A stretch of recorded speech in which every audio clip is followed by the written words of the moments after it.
All right, 2024, day 21. As you teleport onto Santa's reindeer-class starship, the historians begin to panic. Someone from their search party is missing. A quick life form scan by the ship's computer reveals that when the missing historian teleported, he arrived in another part of the ship. Okay. The door to that area is locked, but the computer can't open it. It can only be opened by physically typing the door codes, your puzzle input, on the numeric keypad on the door. Okay. The numeric keypad has 4 rows of buttons. Okay. The area outside the door is currently depressurized. Nobody can get near the door. A robot needs to be sent instead. The robot has no problem navigating the ship, finding the numeric keypad, but it's not designed for button pushing. It can't be told to push a specific button directly. Instead, it has a robotic arm that can be controlled remotely. Okay. What is the A key? I understand what all those are. Oh, and then we have a directional keypad, which has up. Oh, A is activate. Did I miss that here? No. Yeah. A is, I see A is activate here. Okay, well, we'll assume that's activate for this as well, I guess. Visually, they're arranged like this. When the robot arrives at the numeric keypad, its robotic arm is pointed at the A button. Oh, the numeric keypad is pointing at the A button at the bottom right corner. After that, this directional keypad remote must be used to maneuver the robotic arm. Up, down, left, right. Okay. So to type 029A on the keypad, one sequence is... Oh, okay. All right. I think I understand. So we go left and press enter, and that ends, or A, activate. Sorry. That pushes the O, 0. Then up activate, pushes the 2. And then left, sorry, right up activate. Okay. I think I understand this. In total, there are 3 shortest possible sequences of button presses on this directional keypad. Oh. Unfortunately, the area containing this directional keypad remote control is currently experiencing high levels of radiation. Okay. And nobody can go near it. The robot needs to be sent instead. Okay. A second different directional keypad remote control is used to control this robot. All right. So we have 2 layers. Unfortunately, the area containing the second directional keypad remote control is currently at negative 40 degrees. He likes doing that because it's 40 degrees Fahrenheit and centigrade. Another robot will need to say, okay. So now we have another sequence that we have to enter to type 029A. Unfortunately, the area containing the third directional keypad remote control is currently full of historians, so no robots can find a clear path. Instead, you will have to type the sequence for yourself. Okay. Scoop says it's the last thing you need to push. Yeah, I'm seeing that. So left A, up A, right up A, down A. Okay. I skipped over this. Oops.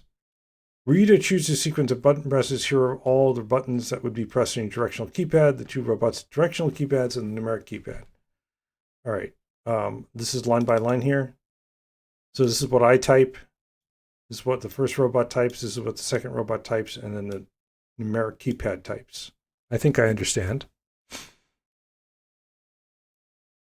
Scoop says, when I first read that, I thought the keypad was rotated by negative 43 degrees. And oh, what the heck? Whimsically Made says, this is a tedious problem. All right. Well, let's see. Right, so we have one directional keypad that you're using. That's this first line. 2 directional keypads that the robots are using. That's this line and this line. And then one numeric keypad on a door that the robot is using. That's this line. It's important to remember that these robots are not designed for button pushing.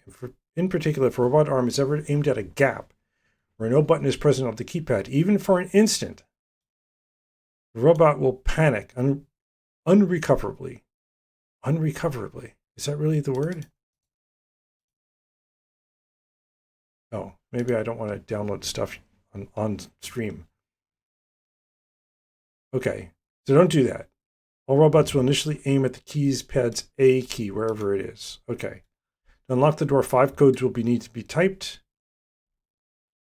For example, blah, blah, blah. For each of these, here's the shortest sequence of button presses you could type. Okay, so we have a bunch of codes. So is our input 5 codes? Let's take a look. Input 2024, 21. Yes, it is 5 codes. Okay. Random Dev says, I found this one so confusing. All right. Well, let's see if I get confused while I'm implementing it. The historians are getting nervous. The ship's computer doesn't remember whether the missing historian is trapped in the area containing a giant electromagnet or molten lava. You'll need to make sure that for each of the 5 codes, you find the shortest sequence of button presses necessary. So we can spend as much time as we want to find the shortest sequence of button presses. I get it. The complexity of a single code like 029A is equal to the result of multiplying these 2 values, the length of the shortest sequence of button presses and the numeric part of the code, ignoring leading zeros. Okay, in the above example, complexity of the 5 codes can be found this way. 1, 2, 6, 3, 8, 4. Find the fewest number of button presses you'll need to perform in order to cause the robot in front of the door to type each code. What is the sum of the complexities of the 5 codes on your list? All right. This does sound a little painful. Let's maybe we create a keypad type. Here's what I'm thinking is that we can generate this sequence here. Oops, where is it? Here.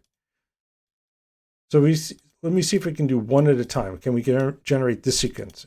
And then if so, can we generate this? And if so, can we generate this? And then we'll see if they equal, because it looks like we have for these 5 codes here, we have these shortest sequences. So we can see if they're close. Let's see if we get close. Let's make a keypad. We'll have a type of oh, we can't use type. We have kind of a kind of a keypad, which can be numeric.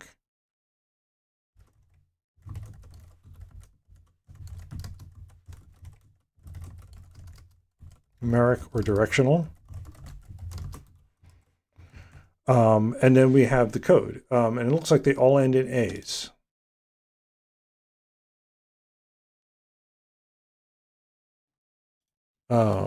So do we just need to store the actual code, or how about we just say this vec of char? And then we'll need to calculate. Well, we'll need to get the number from it, but we can do that later. Let's just figure out if we can type codes. So parsing is straightforward, I think. Let lines equals AOC lib read lines. Input 2024-21.text. And then we're going to say we'll put the keypads here.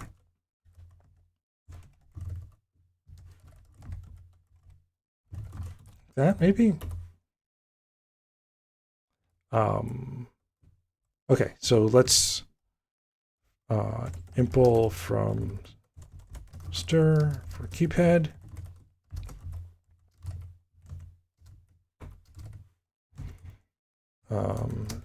No errors. So now what we'll do is we split up the string, let chars equals s chars collect vec. I guess that's all we need, right?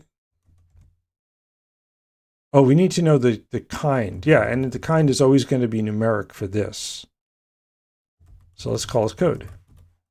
And then we can just say, okay, keypad kind numeric. Wow, got it right the first try. Code. Oops. Like that. All right. And I guess we can set this up for debug and then just print them out after we're done. self keypads is equal to lines iter map line dot parse unwrap collect. Okay, and then we can just print them.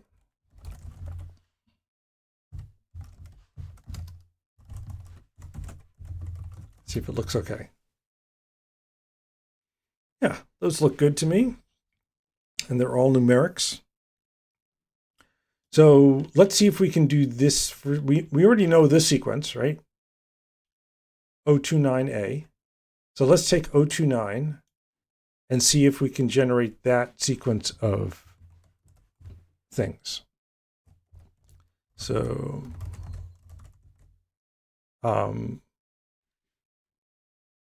test first sequence.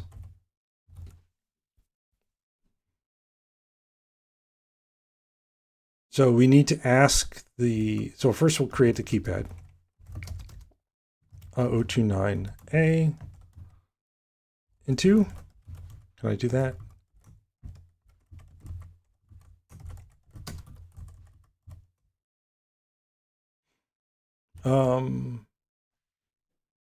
What's it complaining about?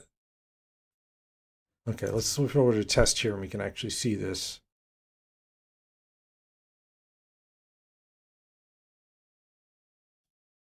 I thought from stir would allow me to, I have to do parse.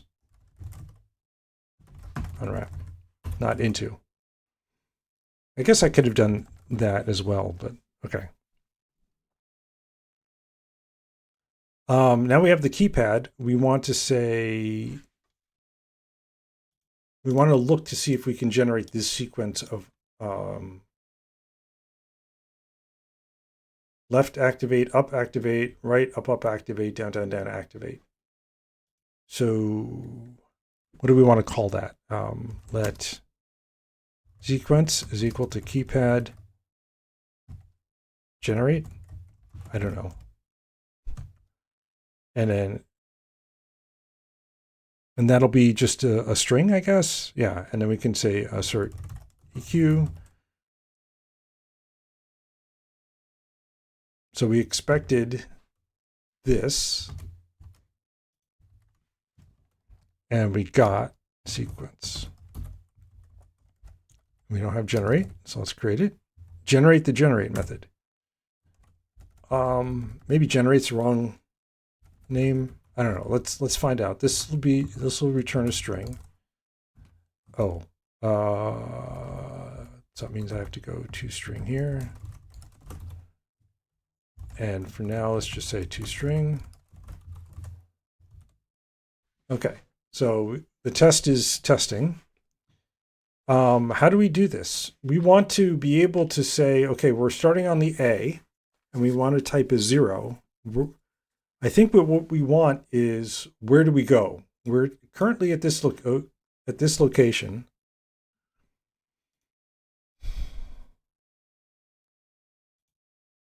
Oh, I see. We start at different locations depending on the type we are. All right.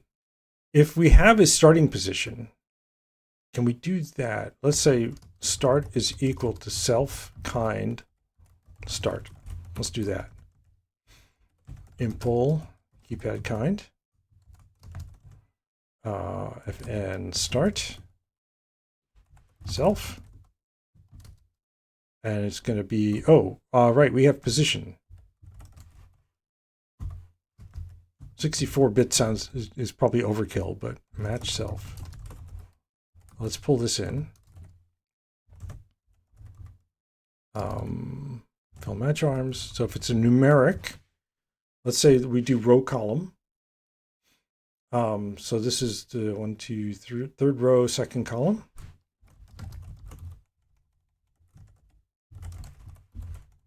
And directional, it's going to be 0th row, second column.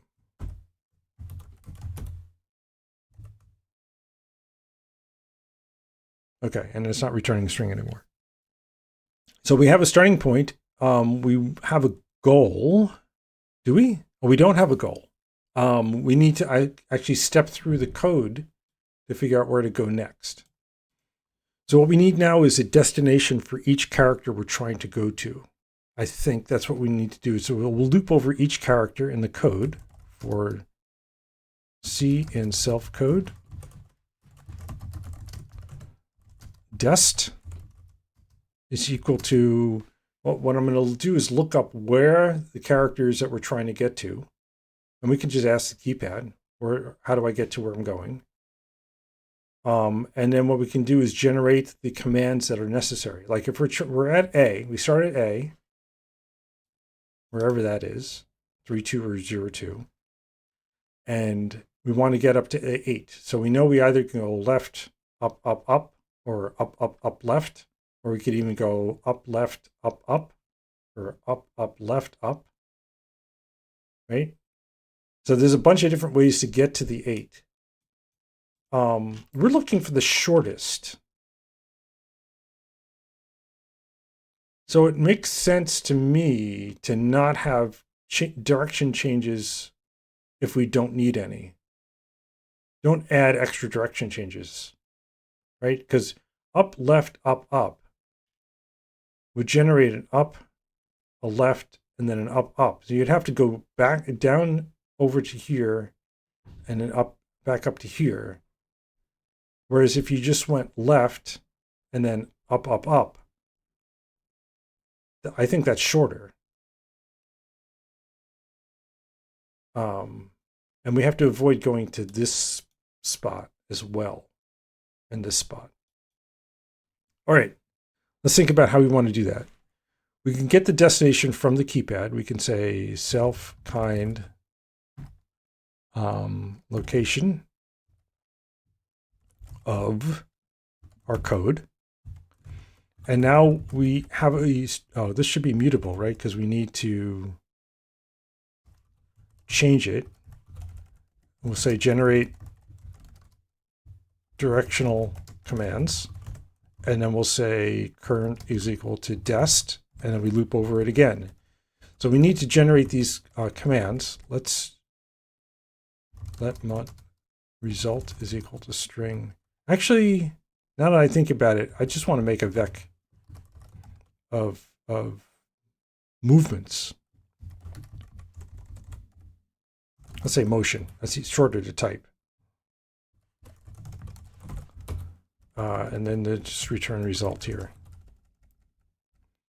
And motions are just going to be up, down, left, right. And actually, I think I actually already have.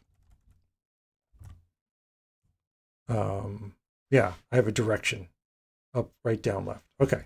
Oh, but we need more than just up, right, down, left. We also need enter. We also need to push the button. Go left, push. Okay, so I guess we'll have to just make a new set of motions. Enum motion. Up, down, left, right, enter. Okay. So the question is, how do we get from our current location to our destination? And we could just loop over the delta, right? So we can say let dx is equal, or d row, got to keep consistent, is going to be cur dot 0 minus dest dot 0, and delta column is cur 1 minus dest 1. So we know we need for changing the row, we'll need that many ups or downs. And for changing the column, we'll need that many lefts or rights. So if dr is negative,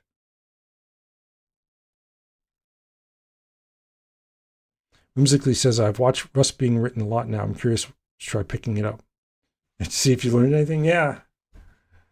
I mean, it's very C-like. So if you know C or C++,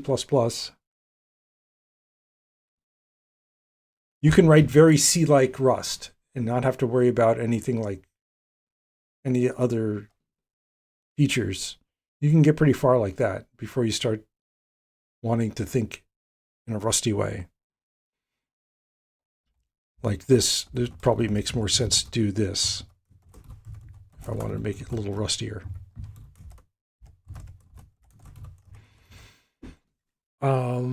And now we need to loop for each. Oh, we need to loop in the right direction. These. Oh, really? I thought. Yeah, this is I-64 and this is I-64. Oh, because I didn't write location of.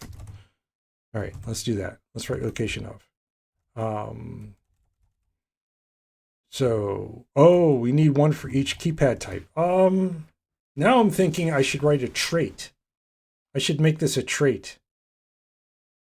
And impl for numeric and impl for directional.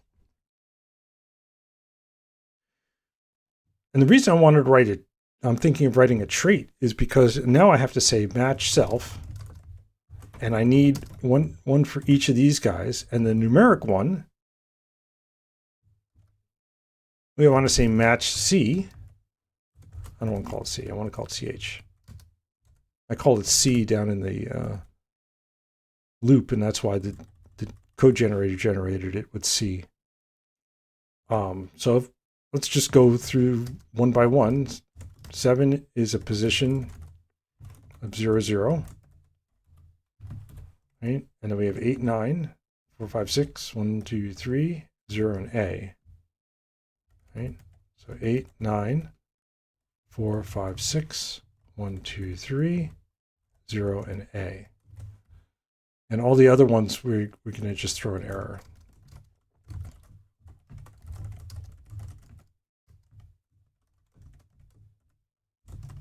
Like that. Oh, I forgot that these should be commas.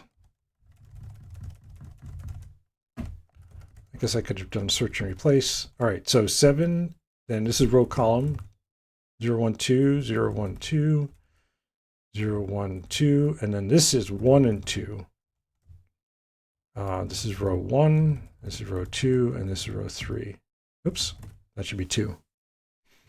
Okay, and then we'll do a match CH here as well. And oh, I'm trying to think about how I'm generating these characters. All right, well, let's do this, but I think I'm not quite going to do it that way. 0, 1, 0, 2, and then we have left, down, and right. And this is 0, oops, 0, 1, and 2 on row 1. Like that. And then everything else is in valid position. All right, so this gives us our destination. And now we have the distance we're going, but we don't know how to get there. We need to go step by step, and we need to avoid the blank.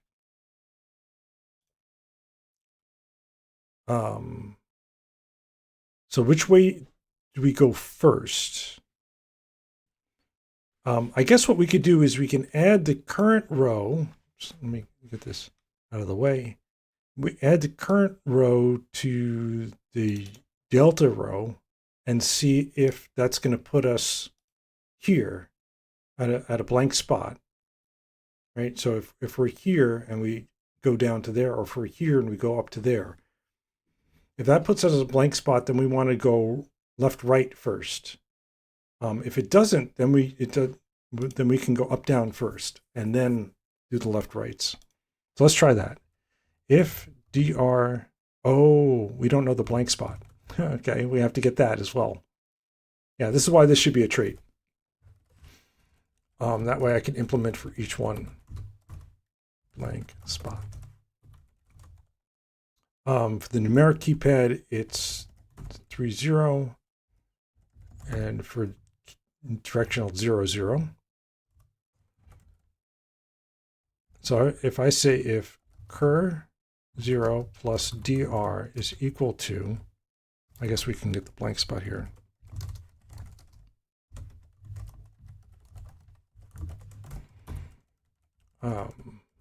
Blanks row, then we want to go up down first. So we're going to, for in result, we'll push, I was saying motion here. That's what's bothering me, because we're going to need, all right, let me just get this done, step 1 done.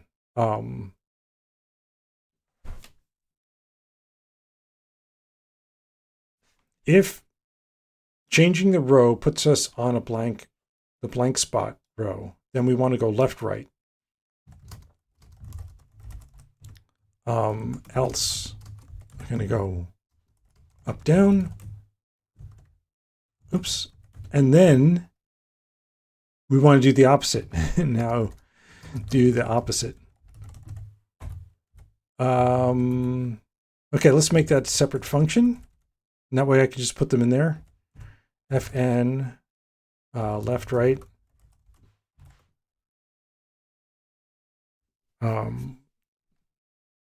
Oh, this doesn't need to be a, yeah, all we're doing is generating enough to go left and right. So our current position, dest, and it's going to return a vec of motion. If dest is less than position,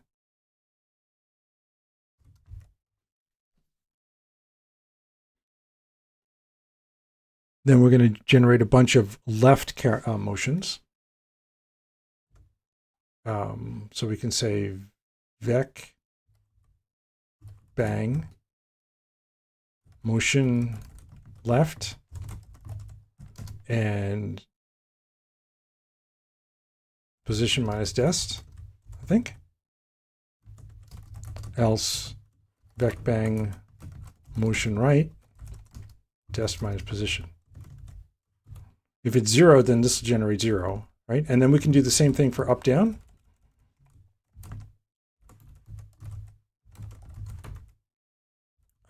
If the destination is less than position, we go up, otherwise we go down. And then what we can do here is say result extend, left, right, self, left, right, cur 0, dest 0, and then up, down. And then do the opposite here. I have a syntax error because I forgot the closing parentheses there.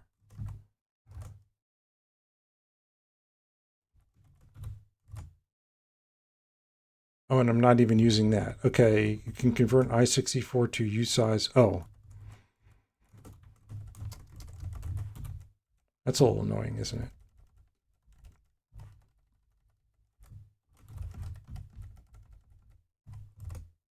And it doesn't like this. Oh, because we can't clone it. Okay. I can fix that pretty easily. And still doesn't like this. Oh, I put a comma. There we go. Oops. All right, and now we're not using DC. That's fine. Let's just do this for now. The test is still failing because no implementation of string equals vec motion, right? What's the easiest way to do this? I think what I can do is write a toString for this.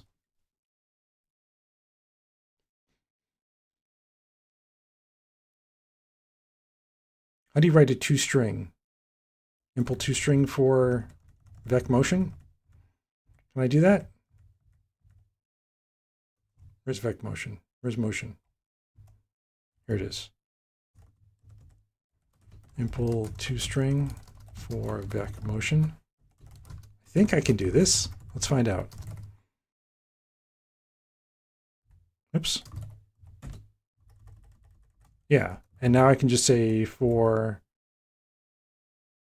M in self. Self is already a reference, right? Yeah. So M is going to be a reference. So I can say let mod result is equal to, actually I can just do a collect, right? Let's do it the right way. Self iter map to char collect self to char. I think I can do that. Extract into variable.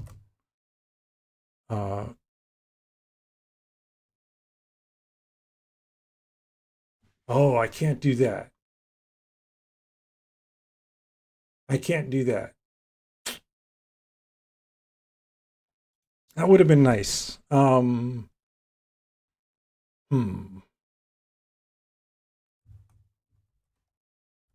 sequence is this vec motion. Let's just do it this way then. Fn motion to string. Motion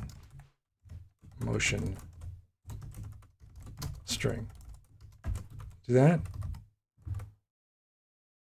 And it's basically this, except motion. And not self to char, but motion to char. No, it still says extract into variable. Impl motion.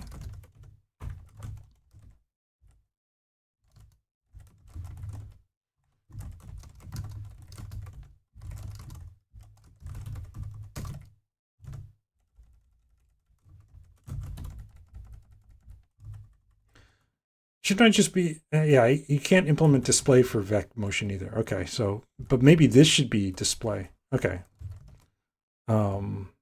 This is up.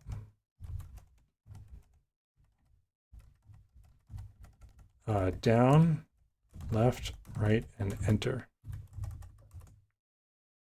Okay. Can't compare string with vec motion, correct. But if I say to motion to string seek,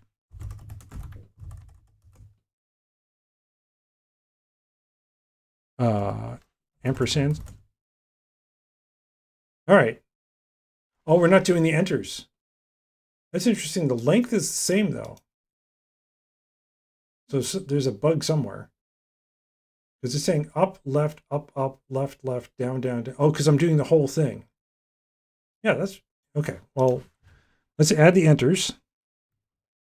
They come here. Result, push, motion, enter.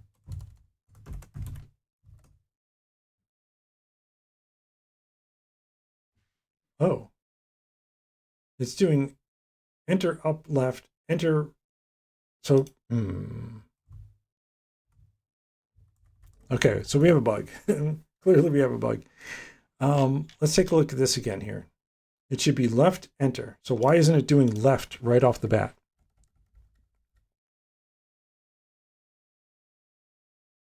Oh, I see why.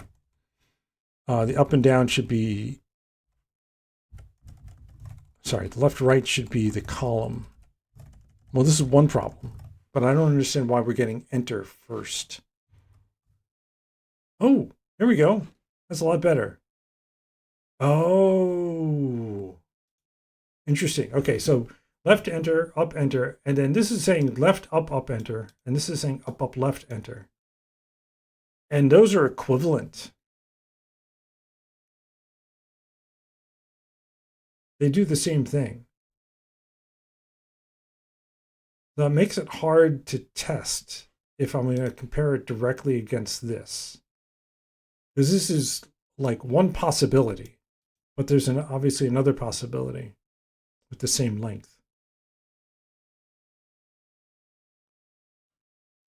All right, well, I'm going to declare that as a success, and I'm going to change the conditions of the test here. All right. So now the question is, can I generate this sequence?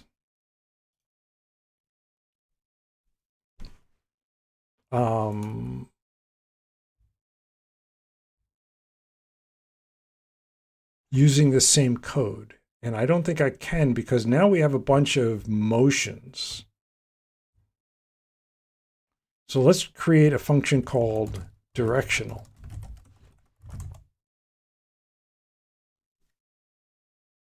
And it takes in a vector of motion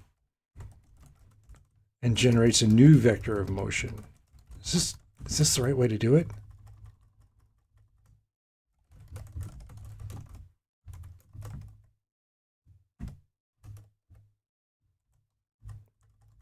And then we can test the second sequence on that.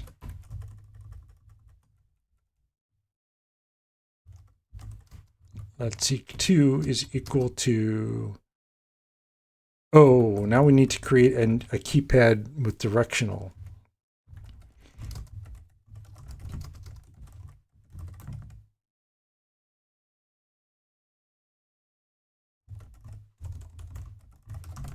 Let's call it that. And then generate should split based on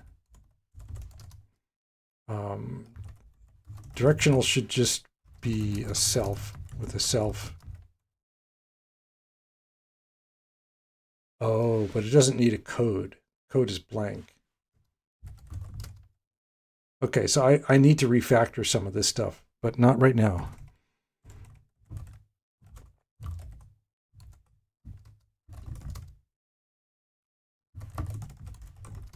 We don't care about the code because we're not generating a code. And now generate, oops, should split. This is generate keypad motion.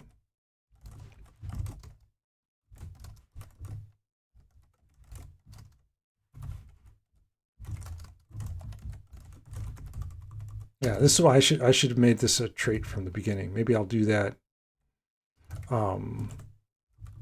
once I get part 1 done.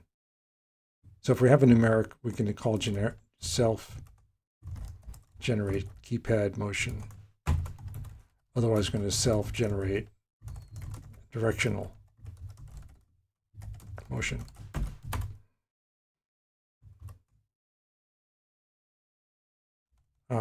Test next.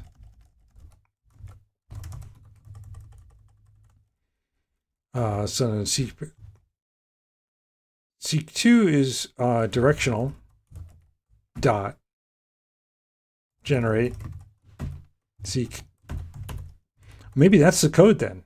Maybe that's what the code should be.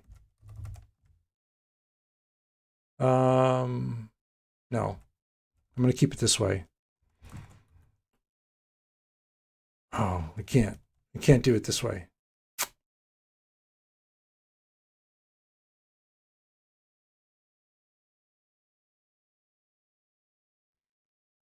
Directional motion. Let's just call it directly. And undo this change here.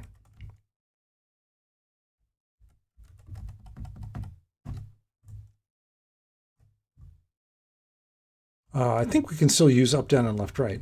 Yeah? FN generate directional motion.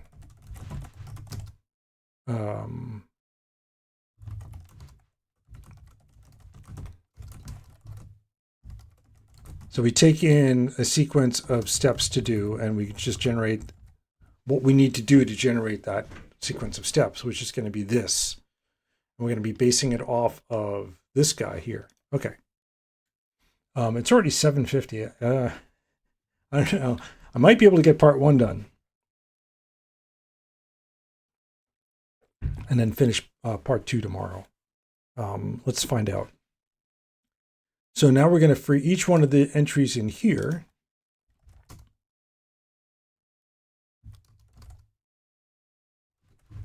seek.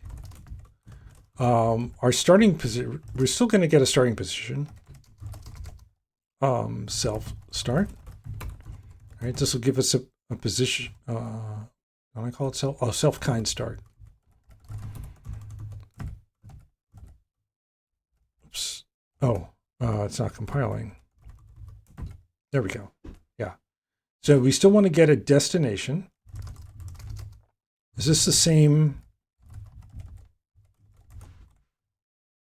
Yeah. See, this is the problem. This is the problem I was hesitating up above here for, because we're not passing in these characters. We're passing in.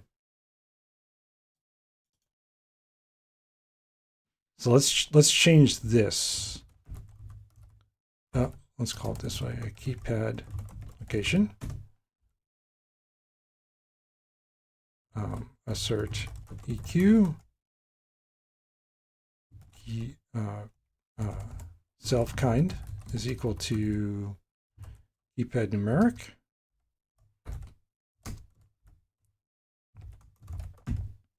And then say match ch here.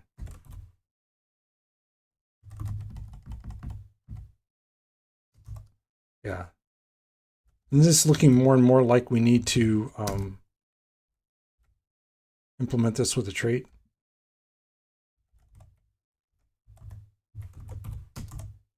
Still doesn't like this. Oh, is it because I didn't finish this down here?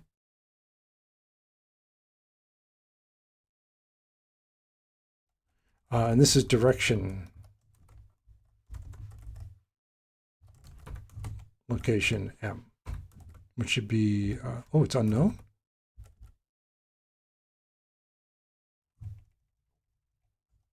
Okay, something's going wrong here. Oh, I forgot a colon.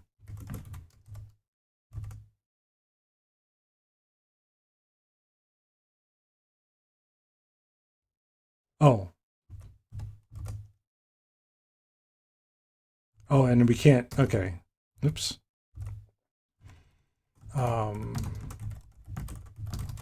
Like that? No? Oh. So I could have done it without those. But I just needed to deref it. Now, okay, now it's complaining about partial equal. Okay.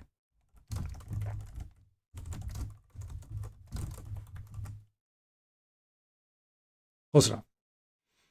All right. Yes, I know. I'm back new. How about that? And it's already a reference, so we don't have to worry about that. And now M should be a reference. Okay. We're finally there. And now I think it's the same code, right? It'd be nice, like I said, to genericize this, but let's see. We do need to grab the blank.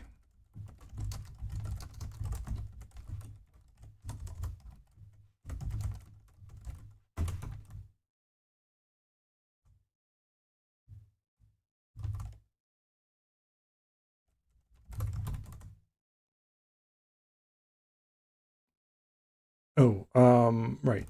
So now we actually have to write the direction lock, which I just deleted. All right, fn direction lock. Motion,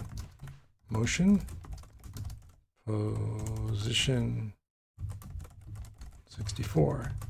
And this is slightly better in that we don't have to worry about adding a panic line in there. This should be directional. And then we say match motion. Like that. Fill the match arms. So up. To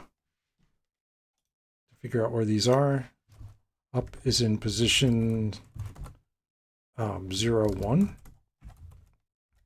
And again, I did that.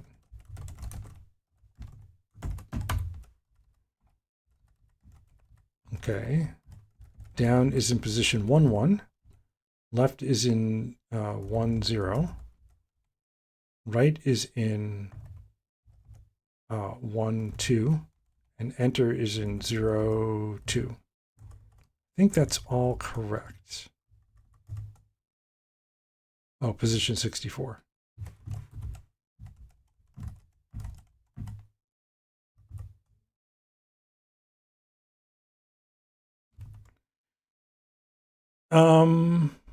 Okay, and then apparently I didn't complete, I didn't complete this. So what I need to actually do is change this here for M in seek M.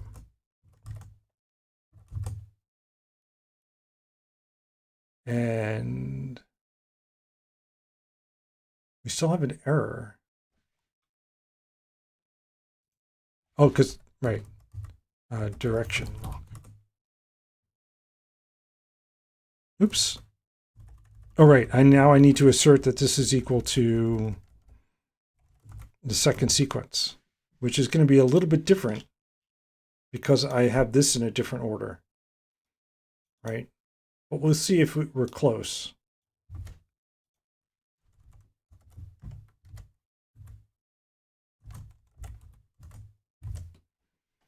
All right, so down, left, left, enter.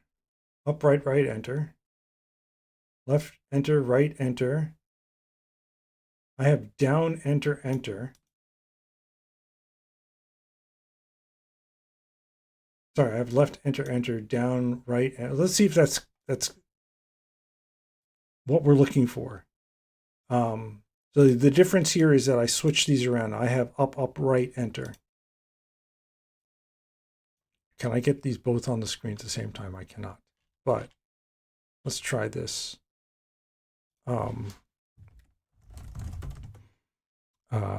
This seek, oh no, motion. Let's do that so we can actually see it here, and then we can see if we're doing the right thing. I think we're close, right? So we start on A, and we want to do a left. We go down, left, left, enter. Okay, and then we want to do enter, which is,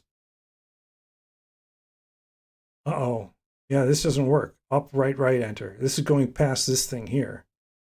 So it definitely has to go right, right, up, enter. I thought I had a check. Oh, I messed up the check, right?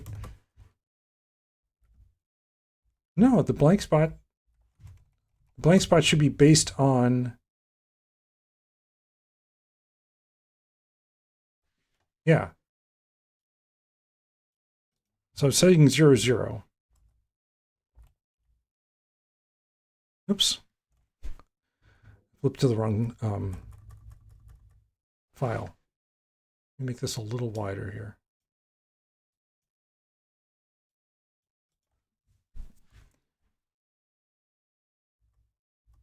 Okay, so yeah, I totally need to refactor this. But I think we're close if we can just figure out why this isn't working. Right? It's saying if my current row plus the row I want to go to is equal to the blank, then make sure we go left, right before we go up, down. And clearly here we're going up, down before we're going left, right. So let's print out what's going on here. Println cur dest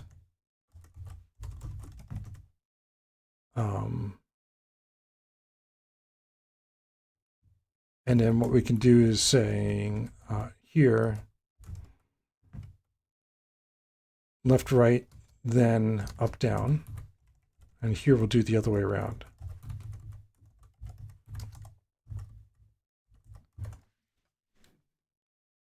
So our current position is 0, 2, which is the A, and we're trying to get to 1, 0, which is left. That's correct. We're looking for left.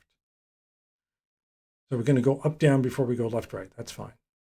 Now here it's saying the current position is 1, and our destination is 0, 2, and it's saying it's okay to go up, down, left, right first. Oh, right, because this is, no,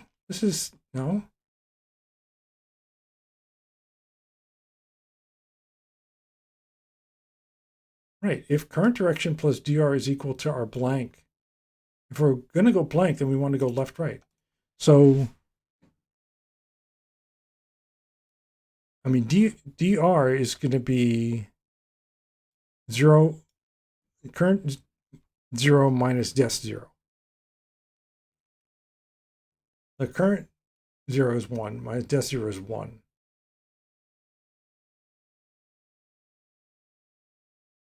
Oh, it's back. Is this backwards? I want desc minus current. And this one doesn't matter, but I'll do it for completeness. Yeah. Okay. So now it goes right up. So again, it's different here, but I think it's okay. Let's find out. We're here. We're going to go left.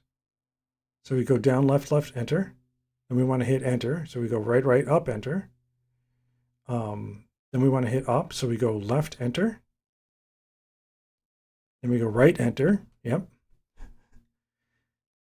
And then we want to go up.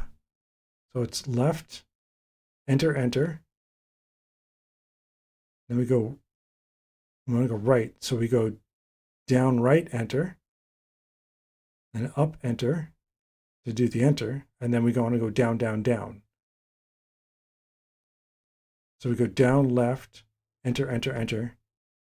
Up, oh, sorry, right, up, enter. Yeah, okay, I think we're good. And this is this sequence with this length. So we want to get the next one along. And I want to make sure it's, well, whatever it was. What was it? Didn't it say how long they were? Yeah, for each one, we can see how long they are. So 29 is 68 long. 980 is 60 long. 179 is 68 long. And okay. Let's see if we can get that. So we have to go one more sequence. What do I do about this though? Do I just take it because it's right? I think I'll just take it.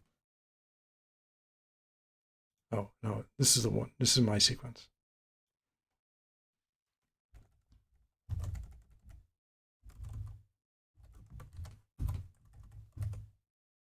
All right, let me get rid of the print statements while I'm at it.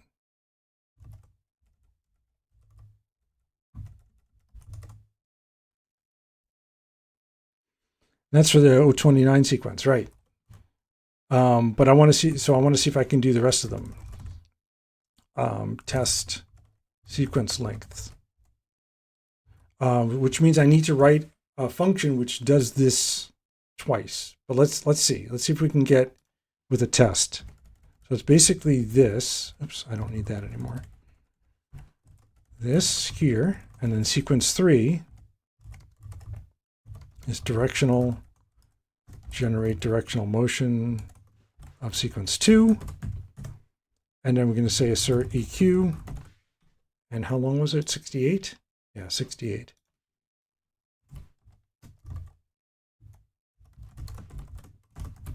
Let's see if that works. Ooh, look at that. That test passes.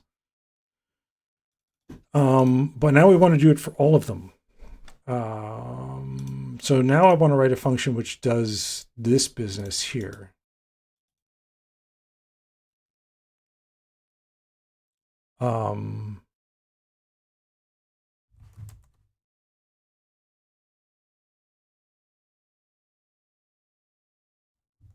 Can we just write this directly now? Oh no, let's write the function which does this.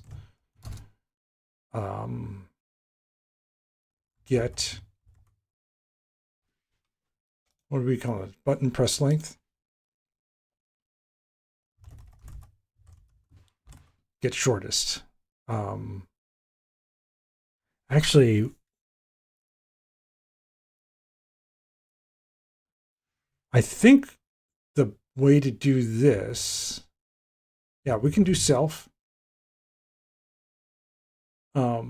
But I want to do one at a time. And we have the keypads in here. This is a little frustrating because of the way that I've set things up. Which keypad?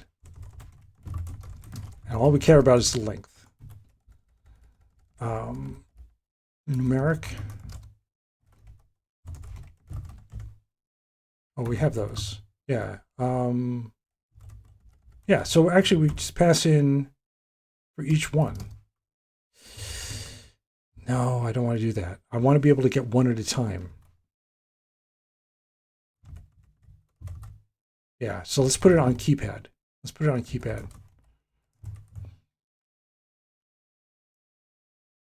So yeah, after all this, this generates a directional keypad. We already generate numerical keypads.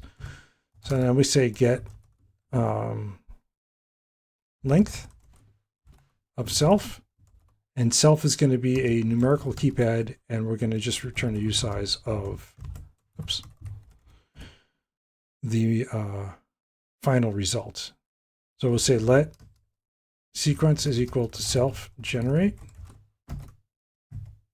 Let seq1 equal to, I do want to have this, I don't want to have to create it for each one. That's all right. For now, we'll just do it.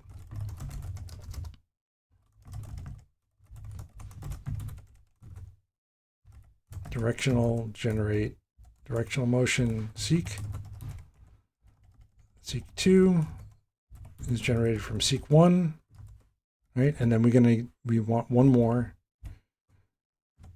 3 generated from seek2, and then we're going to just return the length of that. So we don't need that. We can just say len.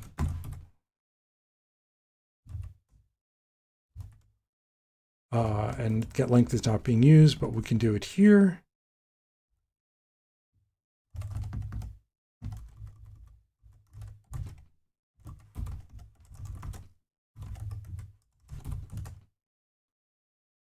Oh, okay, that's a problem. I got 168 instead of 68.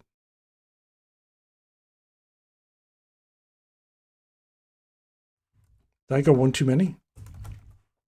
Should I be grabbing the length of here? I think I want one too many. Let's find out. Total stab in the dark. There we go. Okay, so we can now get the length of each one, and now we also need to get the value. How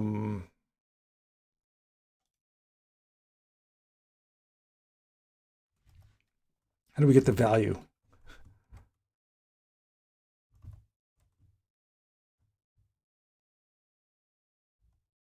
Of the keypad. Let's add a value here. Self. We're going to assert that this is a keypad kind. Self kind is keypad kind numeric.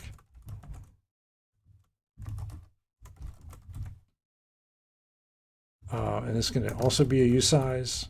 For now, it's just 0. And then what we do down here is we'll write a test for the value. Test value.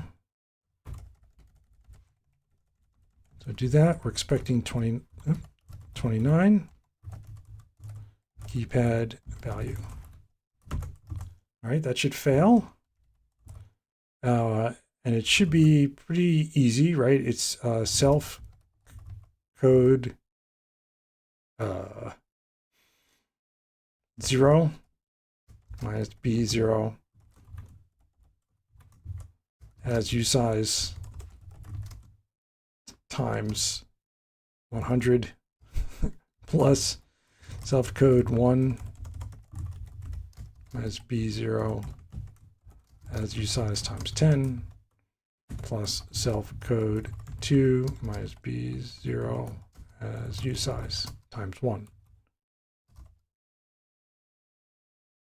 Non-primitive cast. Oh, I probably have to say as U8 here, right?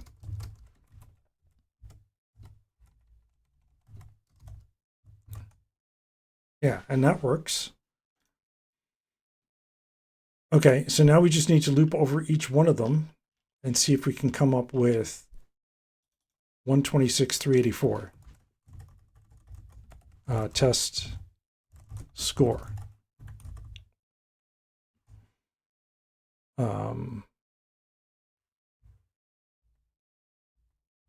Should I do that as well? Should I make a score? Fn score self size is equal to get length self. Oh, self get length times self value. Right? And now I can just say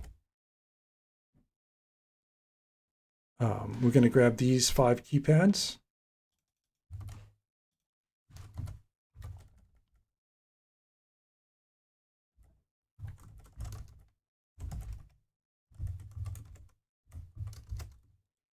We'll do it this way.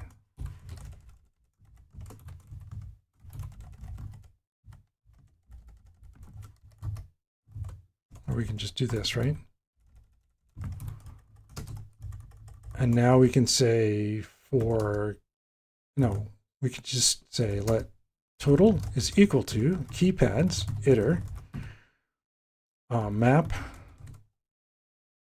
kp parse keypad unwrap dot map kp. Actually, I could just score it here, right? And then sum.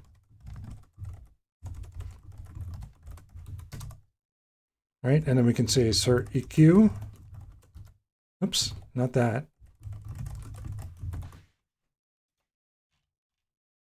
This value. Score. Total.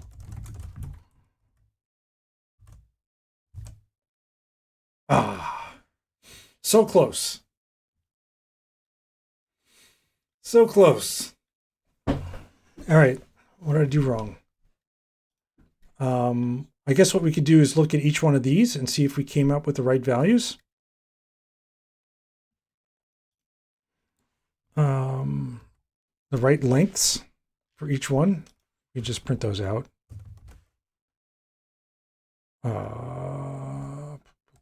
What's the easiest way to do that? I guess we could do it this way here. Self length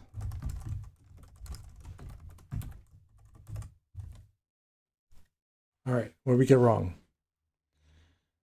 Umzikli says I'd say check for 379A. Okay, I will. Let's see. So this is 68. This is 60. This is 68. This is 64. Ah, yeah, you called it, Whimsically.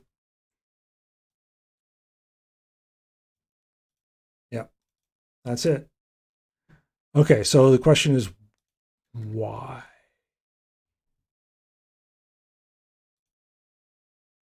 Let's take a look at 379 and see if we can figure out what's going bizarre with that, what's going sideways. So let's say this test 379 first sequence. All right, so we'll clear the keypad.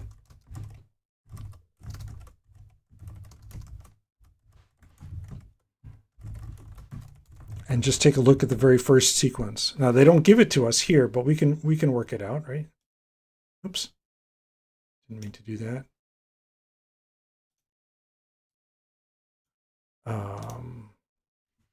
So we can just say let seq is equal to keypad generate, and let's see if we get this correct. Assert EQ seek motion to string seek. All right, that's going to fail because I put a blank in there. Well, let's see if we get, if this is right. 379A, 03, no, oh.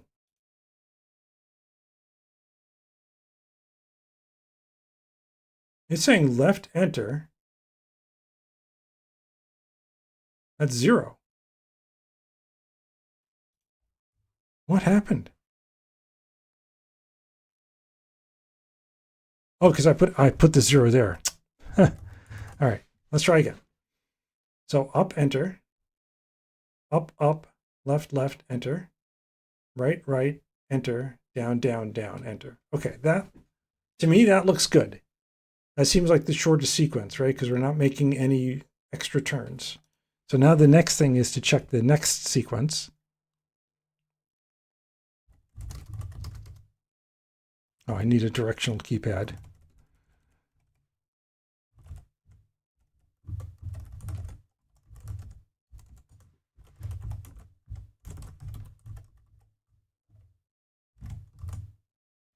All right. So now we know we're going, oh, I should probably print it out.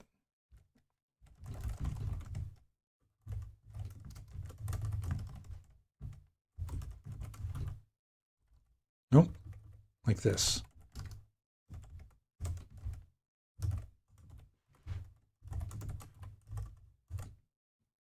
There. Okay, so we want to go up, enter. Where's the directional one? Here it is. So we want to go up, then enter. So to go up, we go left, then enter, then right, then enter. That makes sense. And we want to go up again, left, enter, enter. Then we want to go left twice. So down, left, enter, enter. And we want to right, right, right, up, enter. That looks all good. Now we want to go right, right, enter. So it's down, enter, enter, up, enter. And we want to go down, down, down, enter.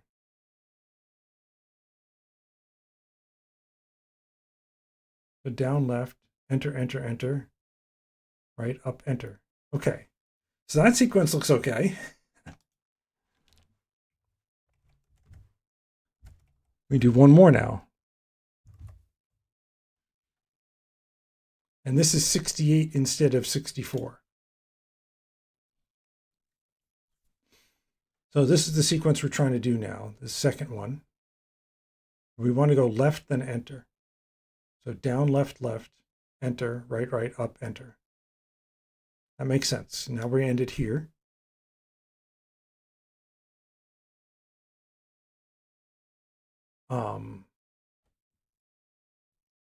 Then we want to go right, enter. So there's down, enter, up, enter.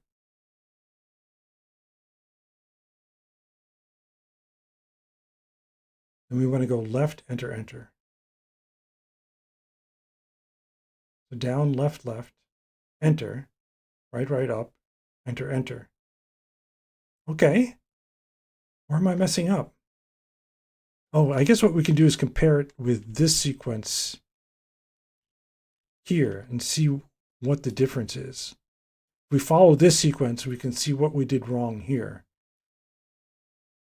This is left, left, down, left, enter, which is this. Then it's saying right, right, up, enter, which is that.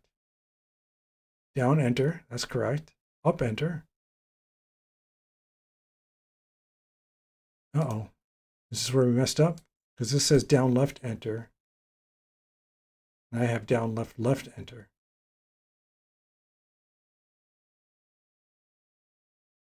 Ah, okay. So I have an extra motion here because this found a shorter sequence. So maybe this sequence could be shorter. It'd be nice to know what it was, but they only give you the 29 one.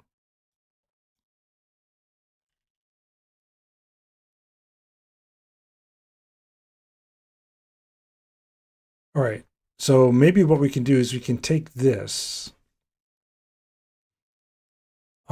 and apply it to here. If I just put it here as a comment, oh, copy, paste, there we go. So what we'll do is we'll have the numeric keypad here and see if it's generating a sequence that'll generate a sequence.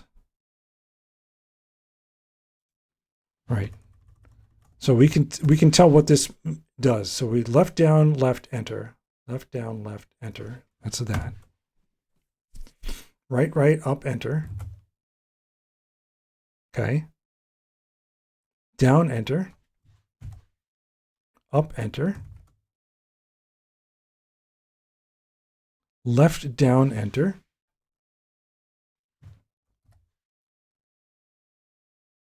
Left, enter, enter.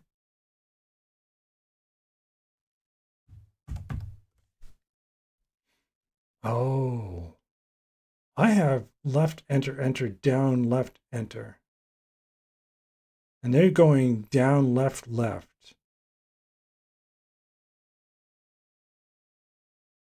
Maybe what I need to do is actually break this down into the different things. So left, down, left, enter is this. Up, up, right, enter is this. Down, enter is this. Up, enter is this. Down, left, down, enter is this. Then left, enter is this, this. Right, right, up, enter is this. So that's the sequence. Oh, it's the same issue that you got? Okay. So this is, I start off right, left enter, right enter. But then I have left enter, enter, down, left enter, enter. And this is down, left, left, enter, enter. Oops.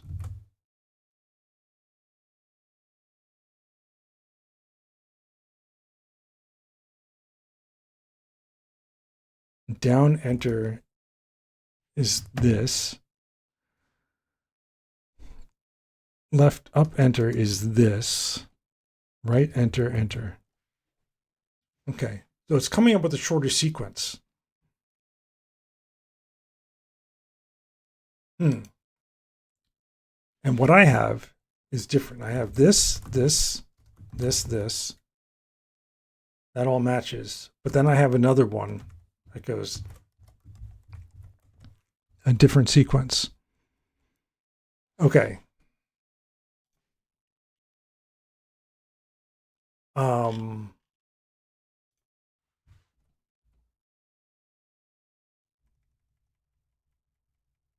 Okay. So obviously we don't want to change directions midway. And once we start going in a direction, we want to go all the way in that direction. But there are certain sequences where you could go different directions, right?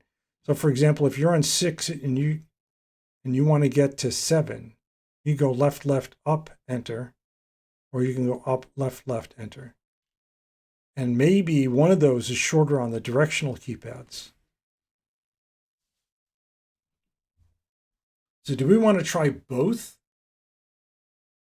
As long as we don't hit the blank, maybe we try both and see which one's shorter.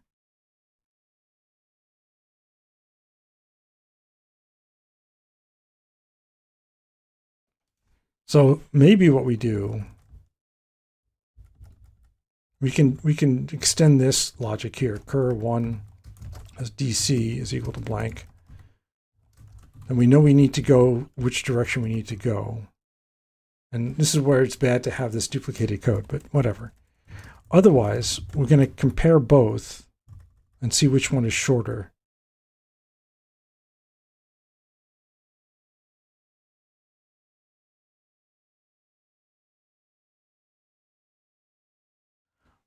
Oh, we have to compare it at a different level, don't we?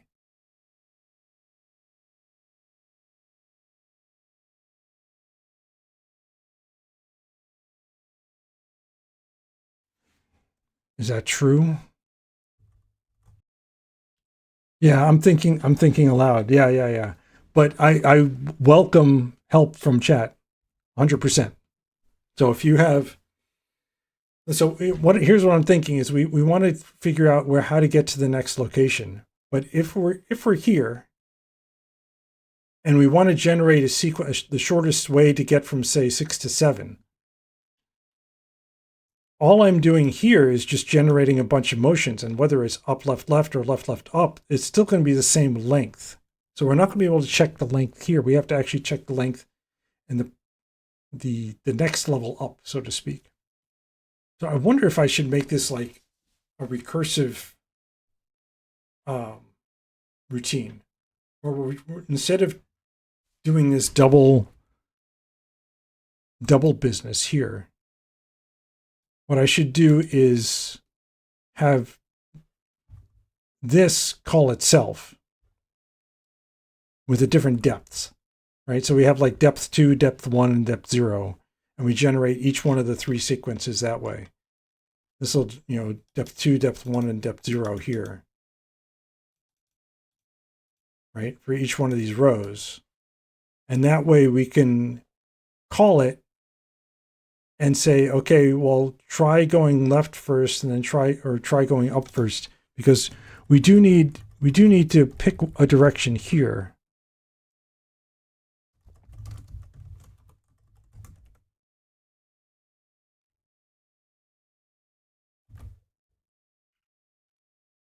Let's just temporarily hack it by adding an extra parameter here. I'm just going to add a Boolean to say go left, right first versus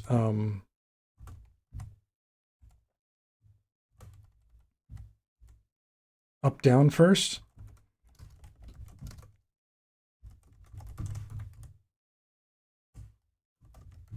Like that. And then we can do that here.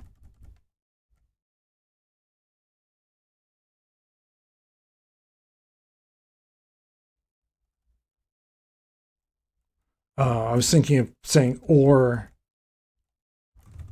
left, right first. But let me just do this explicitly here.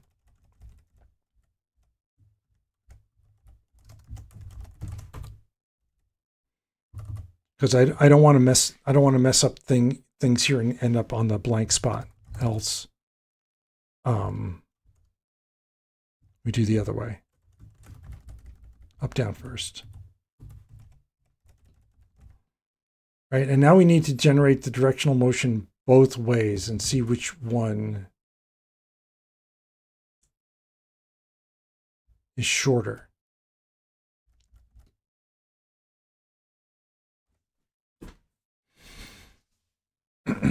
Whimsically says, which out of the multiple options you choose between right, right, down, or down, right, right, or down.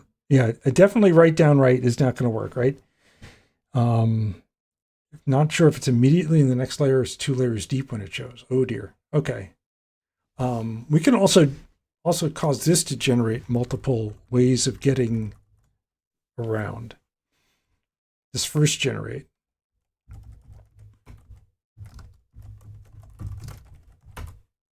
And I'll just do the code repeat.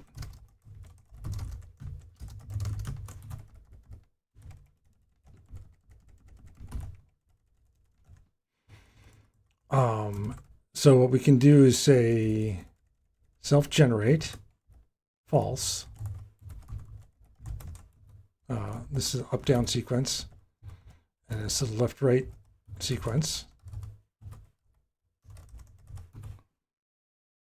And now we need to compare which one's shorter, right? For len in false true.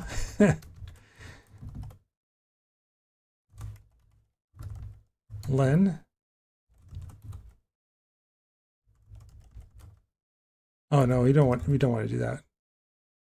We can do this. Do it this way. D1 sequence. Left, right. Switch this around.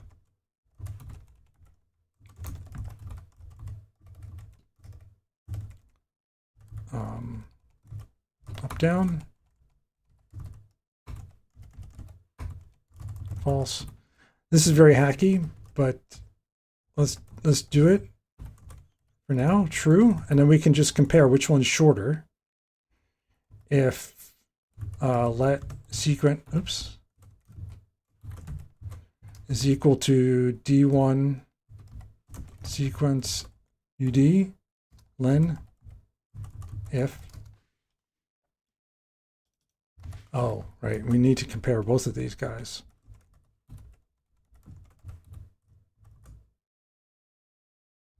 Oh, this is terrible.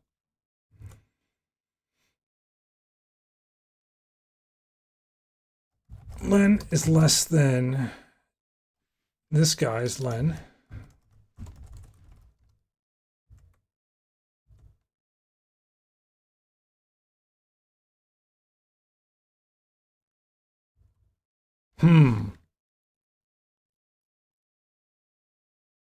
No, I'm broken here.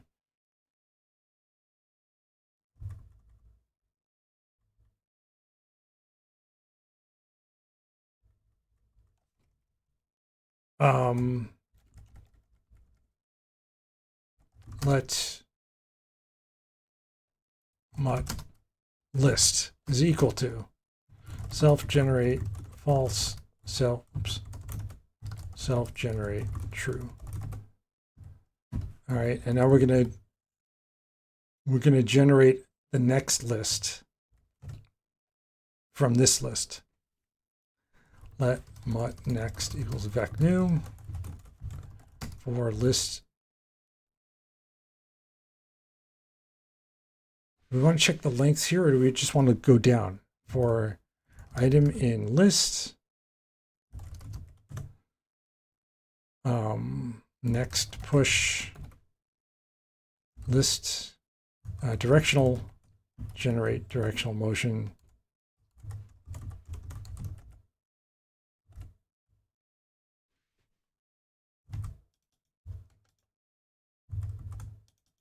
There we go. I don't know why it wasn't working. Item false and item true.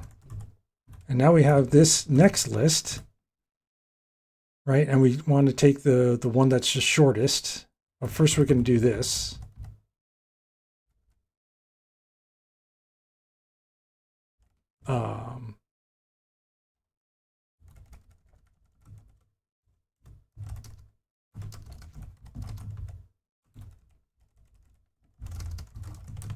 Like that.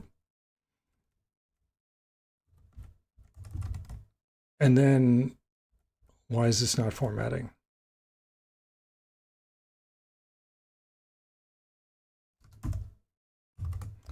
Let's find out what I broke. Else if cur1 plus dc is equal to blank 1. There we go. And I forgot that I put an underscore there. And this needs an if statement. There we go. Okay, now we're closer. And yeah, and then down here, I forgot I need to add all the generates.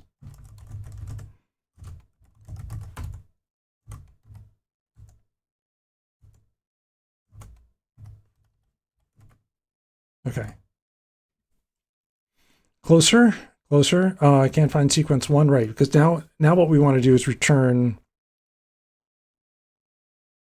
list dot iter dot map item len min unwrap.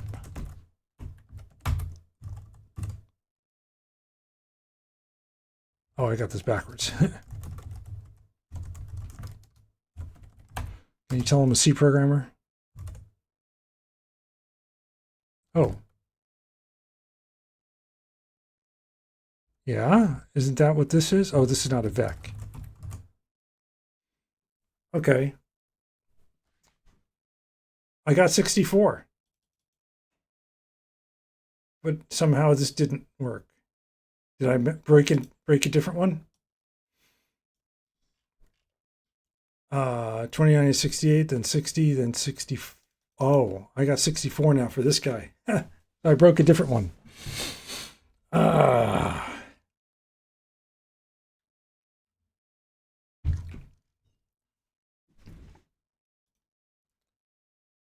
All right, so now 179 doesn't work. Somehow I got 64 for it. Can I be walking into the gap? Hopefully not, right? That's what these checks are for. But I can check for that, right? I should be able to check for that we're not walking into the gap.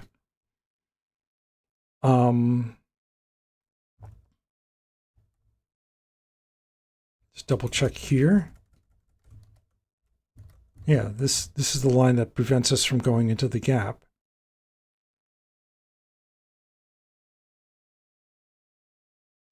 If we're on 1 and we add DC to it and we get to the blank column,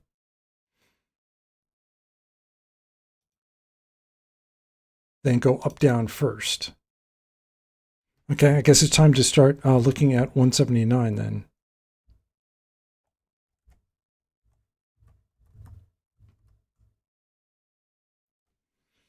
Wizard says 0 to A should still be valid.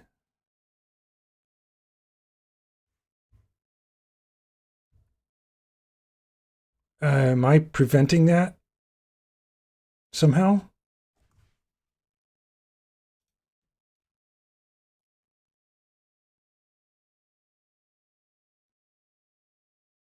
Yeah, between 0 and A should still be valid, right? Because the distance between, let's take a look here. This is where we generate it's the same code, but if our current row plus blank row, which is going to be true, if we're going from A to 0 or from 0 to A, our current row is going to be the blank row. So we're going to go up, we're going to go left, right first. So we go left. If we're in A and we're going to 0, we go left, and up, down is 0. So there's not going to be anything for that. And then we'll just drop down to the enter. So that should still be valid. And so made says, how does left up versus up left work? Left to up versus up to left. So it should be, right, this is what you were talking about before, where it might be the second layer down, where you want to actually check going from, you want to go here first and then here. So this would be 1, enter would be 2, down right would be 3, 4, enter would be 5, and then 6, 7, 8, enter. So it would be 9 total if we go up first. If we go left first, it would be 1, 2, 3, 4, 5, 6, 7, 8, 9. So it'd still be 9, right? With regards to avoiding the gap.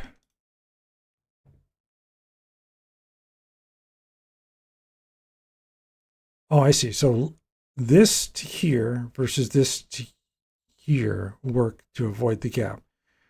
All right, so we know we need to go -1, +1.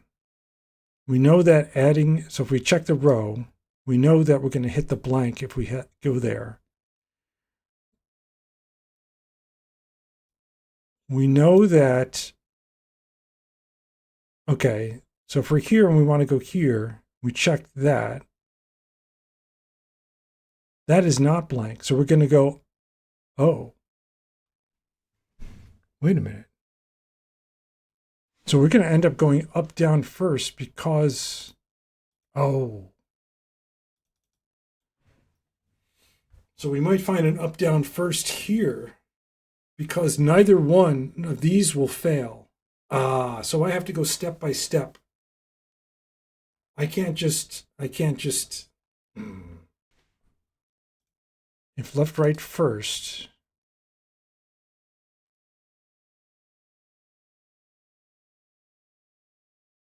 yeah, it would have to be this as well, right? Let's see if this will fix it.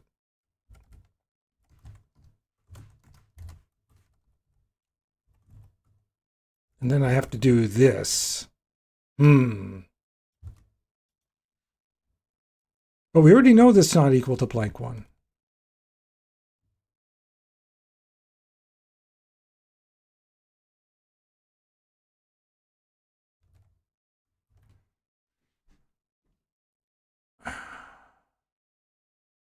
I have a subscribe button, but I don't see ads. Oh yeah, I turned off ads.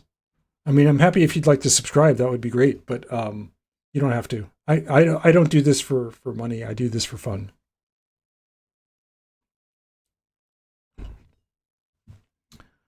But I think, yeah, I think this is helped me whimsically narrow down the problem.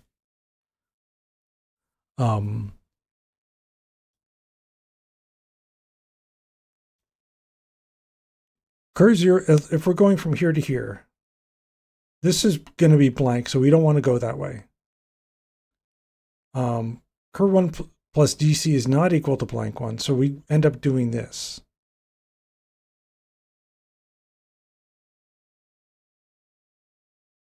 That works. Oh, no, I'm sorry.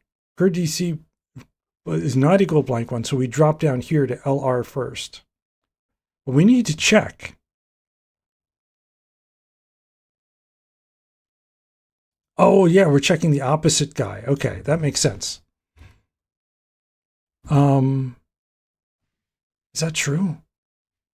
Here's where I'm stuck, is because I'm looking at this statement here, and I want to invert it for this, right?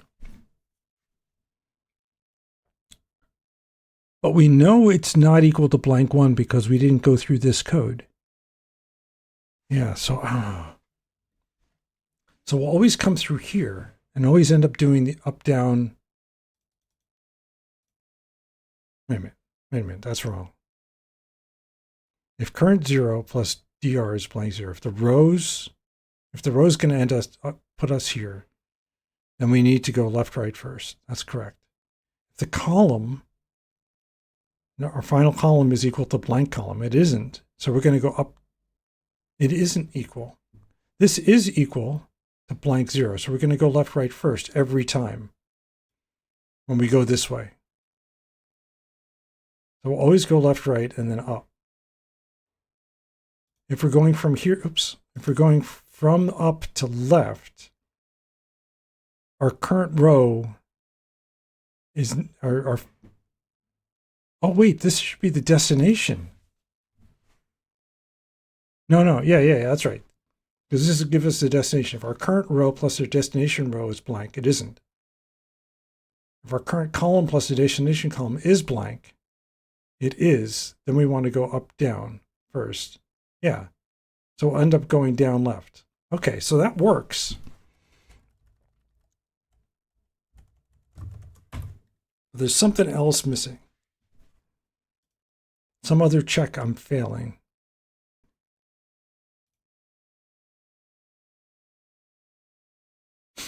Okay, Mizard says when moving from down to A, both down right A and down up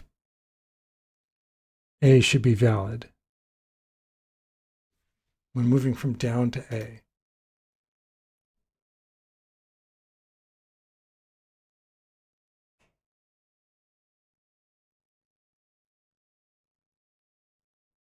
Moving from down to A. You mean upright A and right up A, right? That's what you mean. But when moving from left up, you should only consider down left. Okay.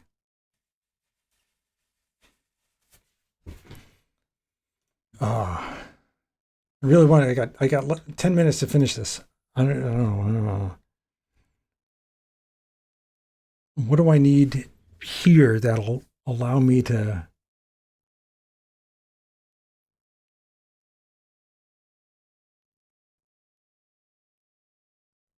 I guess, yeah, what we should do is we can just walk step by step, right? And then check for the blank that way. And we could ignore this bit we can just do left, right first versus, okay. That means extending this a little bit.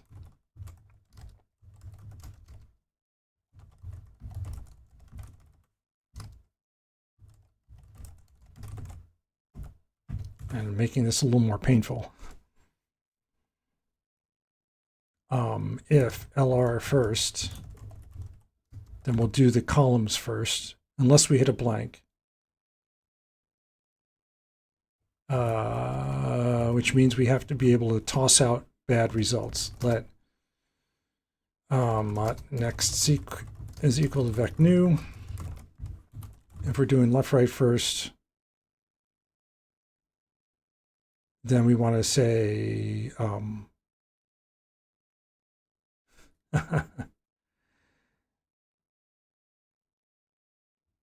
cur plus equals cur 0 plus equals SC. Oh, S row. We're doing left, right first, so we're going to change this. We're doing the column first. If cur is equal to blank, then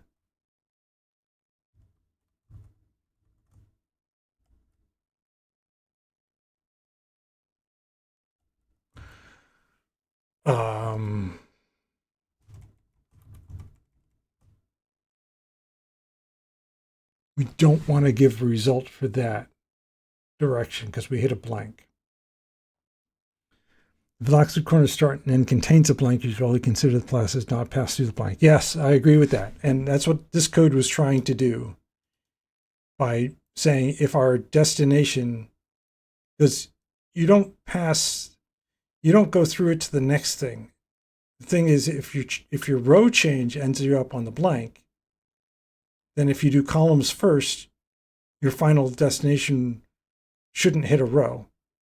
But it seems like there are situations where you'd want to do some column motions first. It doesn't make sense to me now that I think about it some more. Maybe we do this here. And instead of doing this, we're going to generate the motion length and see what happens. Oh my God, why is this? I'm obviously going to have to come back to this in the next stream.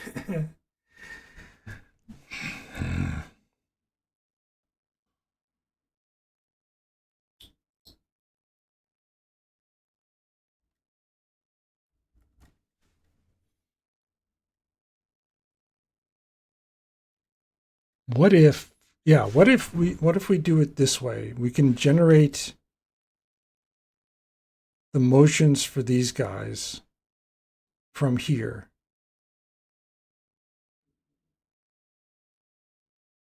No. I was thinking, well, if generate calls generate directional motion, we can compare how long it takes to go each direction. All right. Let me put that. Oh, already there's change. Okay.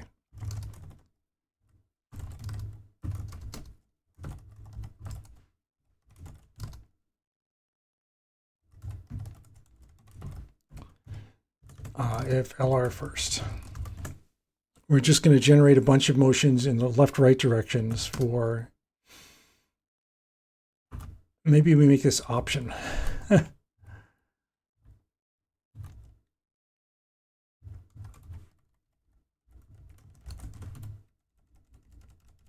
Otherwise, we're going to return none. That breaks, all my other code. Okay. For, no, we can say while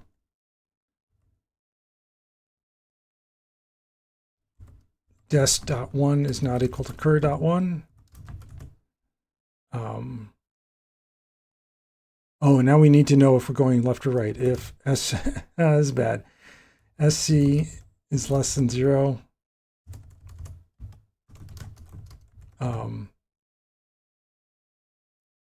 Result push motion left, oops, else, push motion right, current 1 plus equals SC. And then we do the same thing for 0. The only thing is we need to capture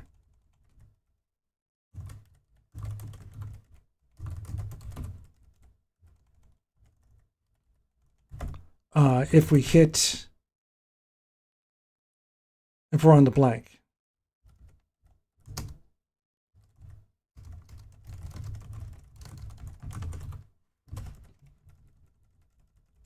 Saying we can't go this way. And then if we're not doing LR first, we do exactly the opposite. This is why we pull this out into separate functions, right? I'm just going to do this for now and see what happens.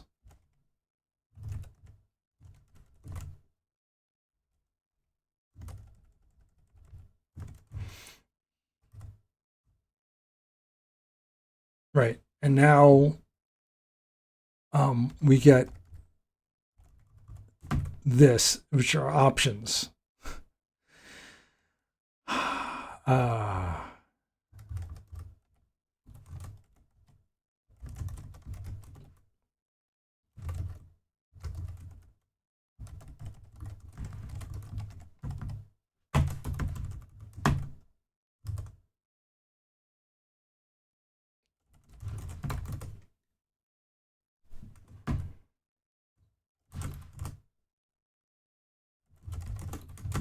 Wow, this is bad.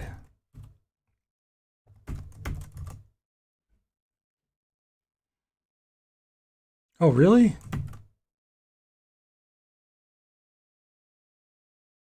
Why would I have to do that?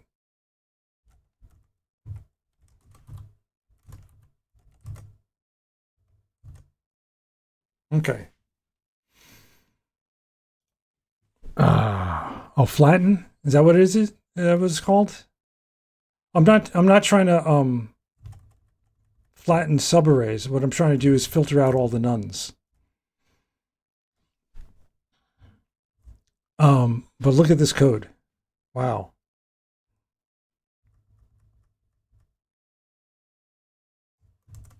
And now I should be able to say unwrap here. These guys. It might fail.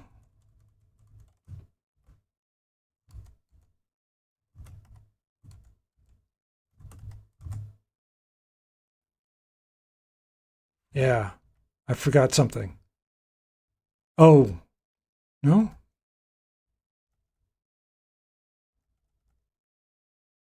It's looping here forever, I can tell you that much.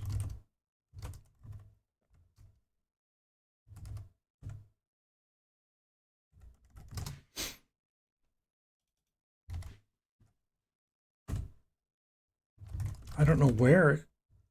Oops. Test. I don't know where it's looping forever. Option is iterable, so flatten would remove the. Oh, okay.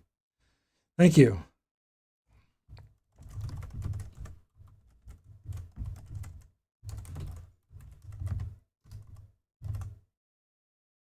Almost. I still have to do an into iter probably. Yeah. Okay. Thank you. Thank you, Mizard.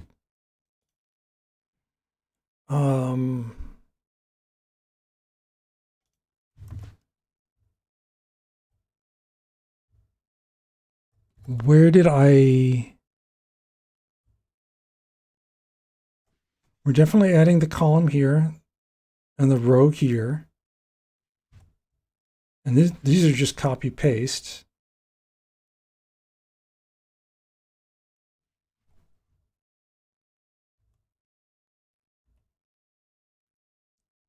All right.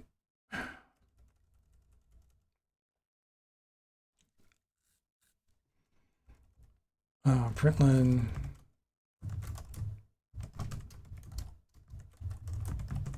Where are we trying to get to?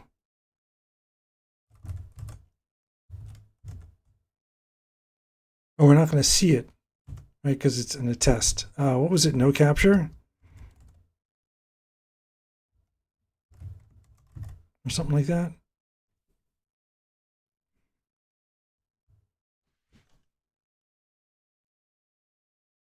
Or is it one word, no capture?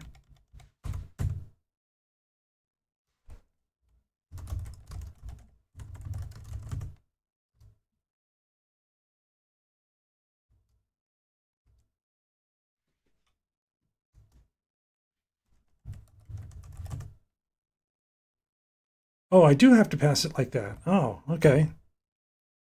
Okay, cargo test. I don't know which test is failing. Probably test score.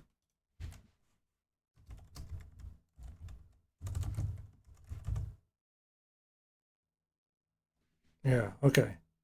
So we're trying to go from 3.2 to 3.1.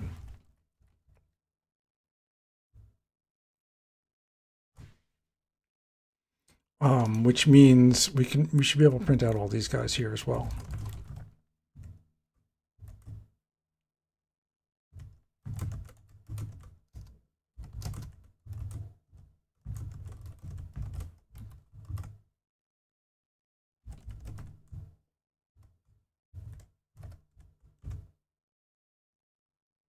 Yeah, okay, so 0. So while dest1 is not equal to cur1, actually I don't know which way it's going.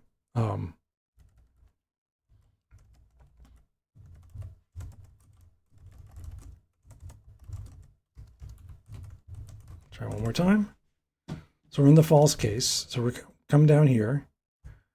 While dest0 is not equal to, and it is equal to, so we skip over that to that. Dest1 is not equal to 1. If SC is less than 0,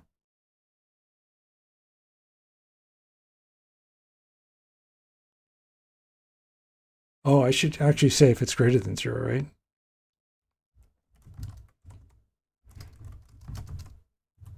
Well, it has to be, because these are not equal. If these are not equal, we have to do something. So we must be down here. SC is less than 0. It is not. So we're going to push a right motion. We're going to add 1. Oh, I have this backwards.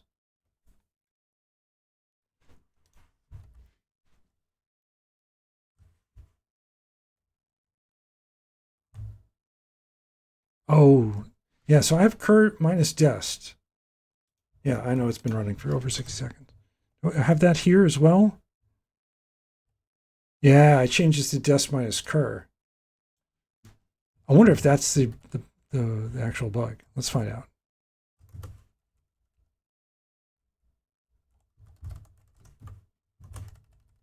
This is a problem of having duplicate code everywhere. You forgot to change it in both places. Oh, it worked. That was the bug. Well, I mean, something was the bug. If this part works, though, without all of that mess,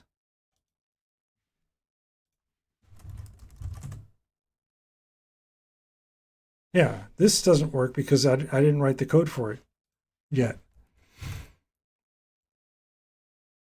But which test is that one? 379. Yeah, this was just to generate the output, not to actually assert anything. I'm going to comment this test out. I think we got it. Yeah. So the score part works. Okay, let's see if we can do it with the actual input. And the actual input is just going to be this, right? Self keypads.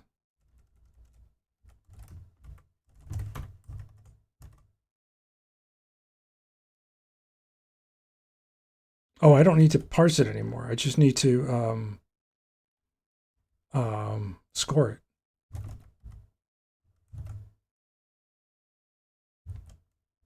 You can ignore it. That's right. I forgot about that. You're right. All right. Well, I got a number. I have a bunch of output as well, which I don't want, but let's see if that's right. Ah, my answer is too high. Well, that's annoying. Now I have it working for the test input, but I don't have it working for my input.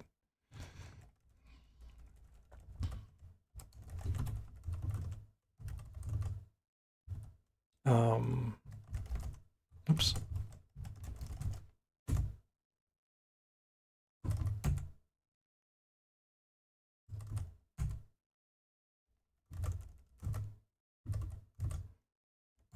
But I think it means I do need to make those other changes.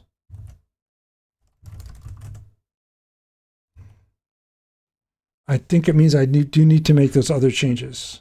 This same kind of code. So instead of generating, yeah. And I don't like this at all.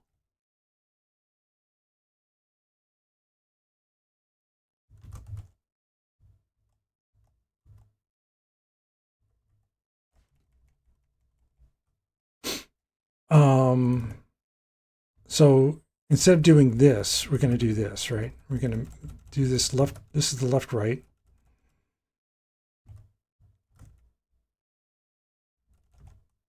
And this is going to be an option vec motion. And we have position and dest instead of current and dest. That's okay. And then we have to give it the delta.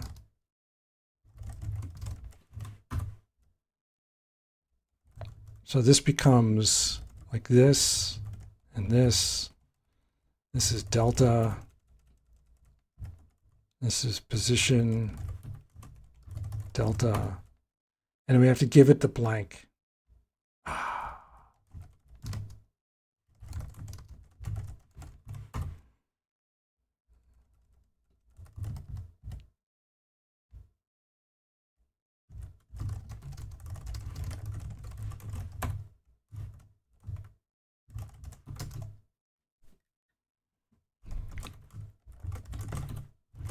But what it allows us to do here is to say result extend,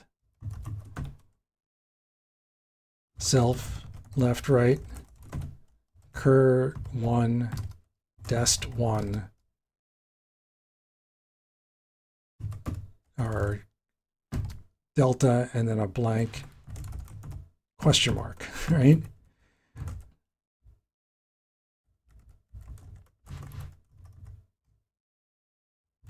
Right, and that'll allow us to return that.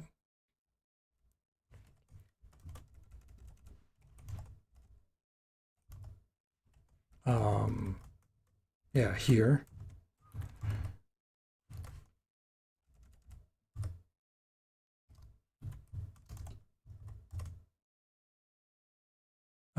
Position. Oops. Okay, so this is also an I-64.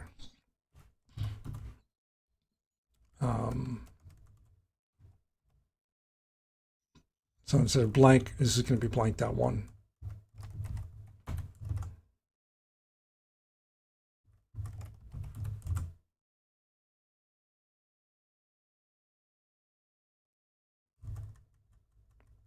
Yeah, and now we have to do it, make these changes everywhere. Okay, so let's do the up-down one, which is basically this.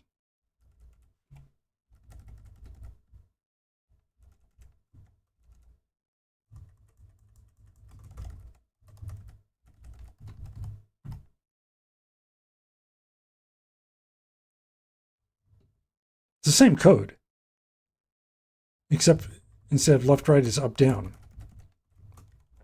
I wonder if we can make that a common thing here. And then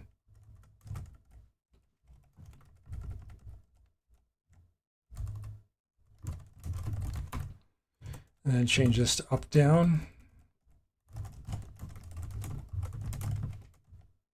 Oh, extend.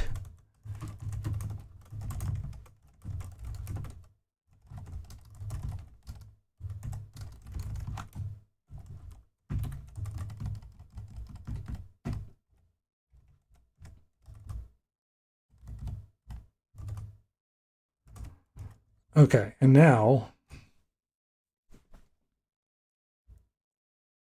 I guess this needs to be an option. I'm just going to break everything. We do need to grab SR and SC. Shouldn't you compare both the row and the column with the blank?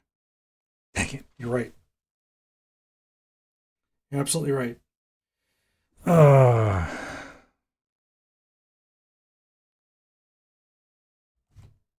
Which means let's rewrite this all over again. FN, up, down.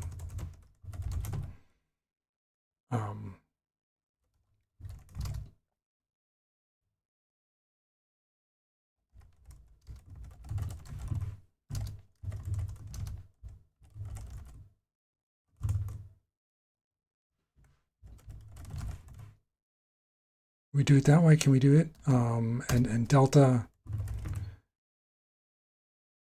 I64 and then blank position 64 option vec motion. Nope, like that. So we're going to change this to current is not equal to dest position dot 0 plus equal delta. If position is blank, return none. Oh, this is cur.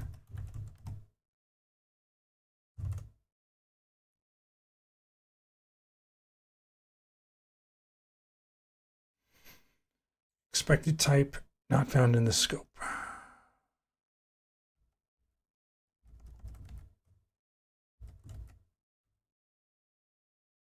Yeah. Well, I have the problem here. Let's fix this one.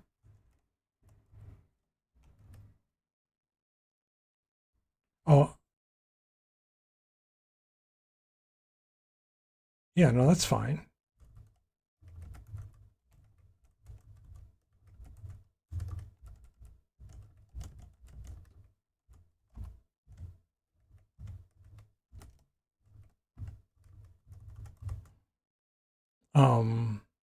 Why is it not letting me mutate?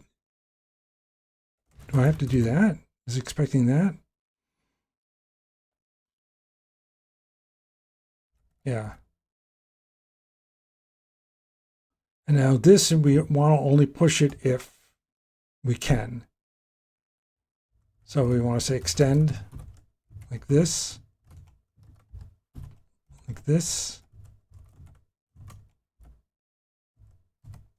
and then into iter, flatten, collect.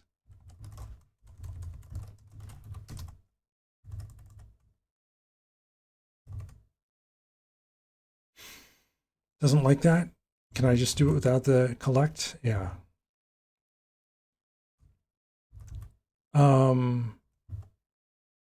Right, so now we want to change this type signature the same way.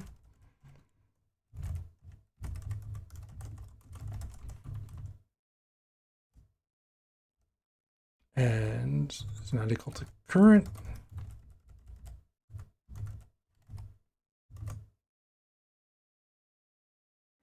All right, now what do we need here? Yeah, see, no, this, I don't want this to be a reference.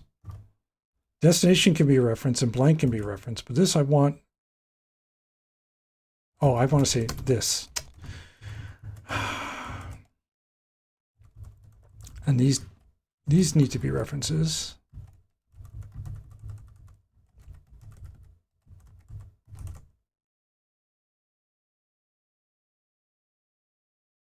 Oh, and I got to do the other one, right? Yeah, here.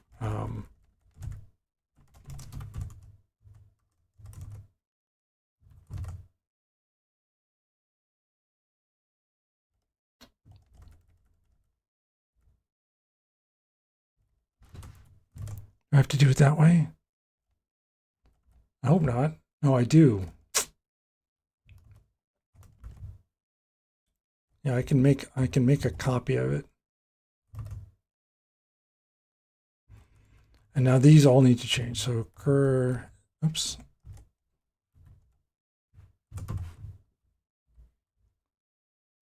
It's the same code here.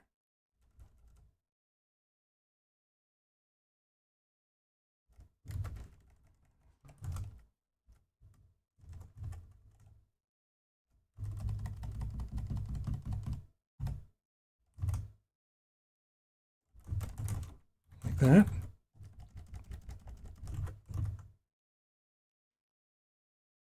Oh, okay.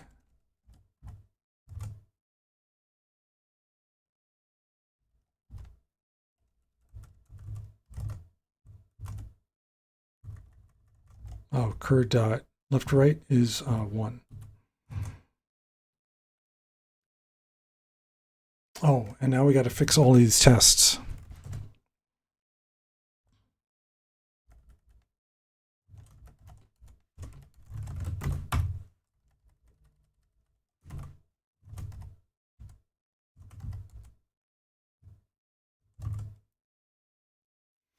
And now we're stuck in infinite loop again.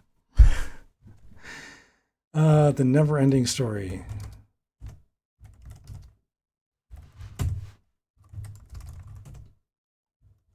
And I bet you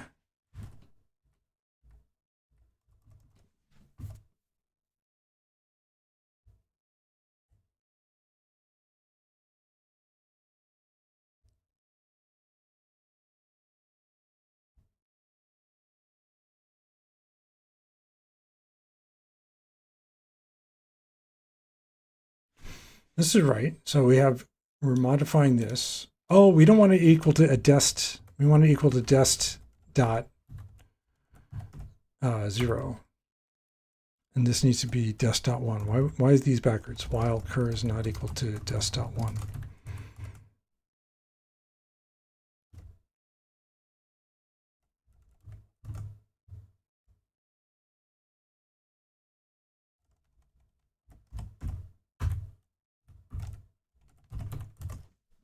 Okay.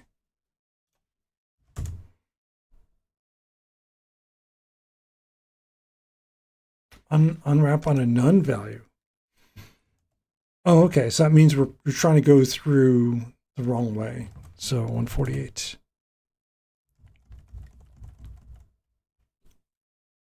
Oh, I thought it was in the test.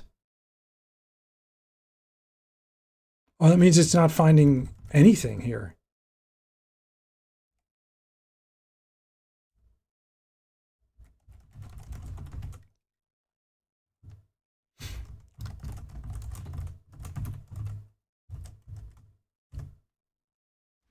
No, it's finding two entries there.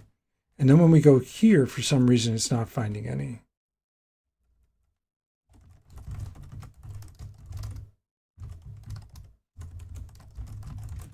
So both directions are coming up with nuns. Oops. Oh, next. Yeah, 0. Okay, so we have a problem.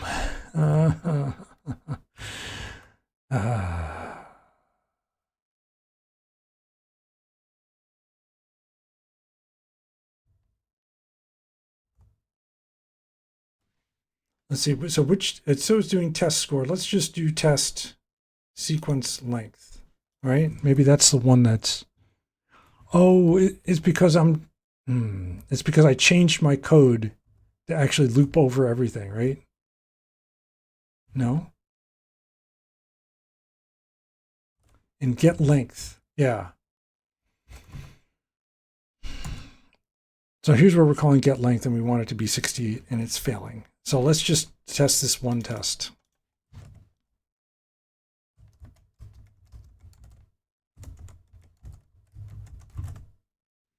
All right.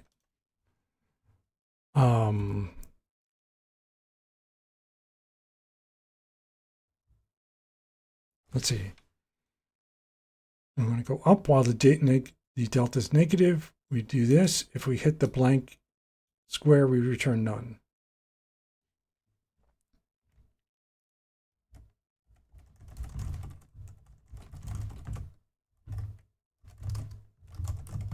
Let's just do this.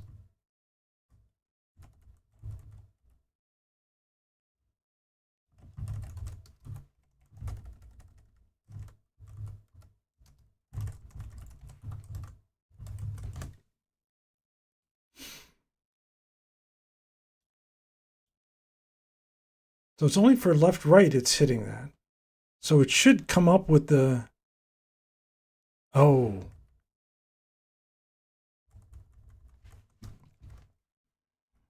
And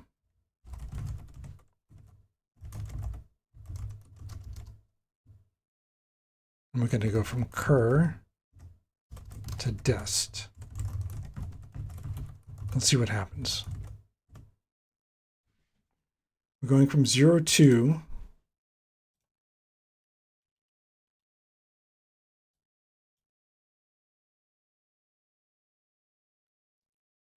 to 1, 0.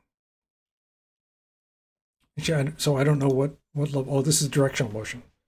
We're going from 0, 2, which is the A, to 1, 0, which is here. The left, right hit it.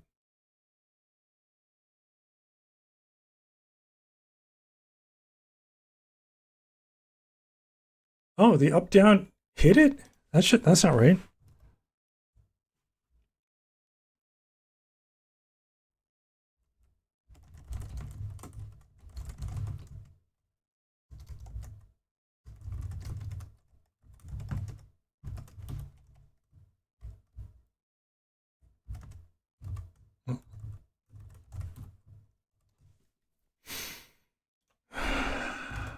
I'm plowing through this even though I shouldn't be. Oh, this is for the numeric keypad. So we go up, down, step gets us to 1, 2. Oh, why is that? Why did that change this? Oh, because I do need to update the current position.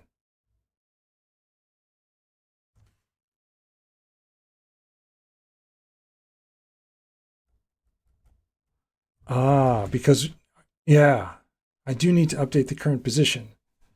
So let's see if we can do it that way.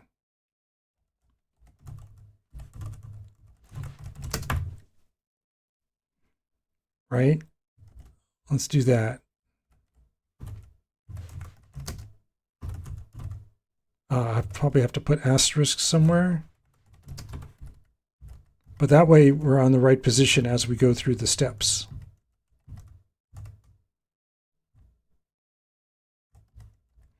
And then we don't need the line where it says cur equals dest because we should be ending up at dest.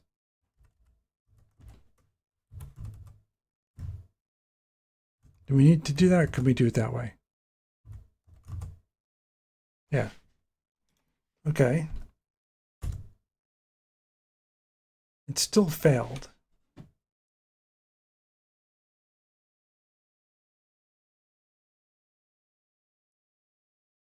But it came up with a good one here.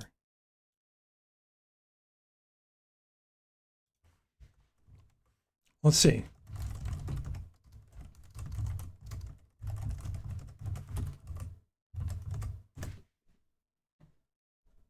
Oh, it didn't.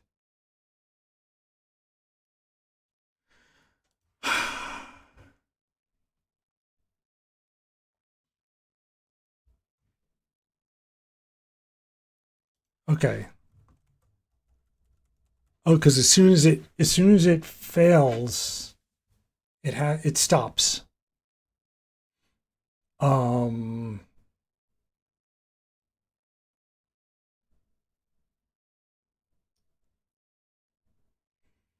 Oh, that's frustrating. Right, because now it returns immediately if it can't find a path, doing left, right, first for every step.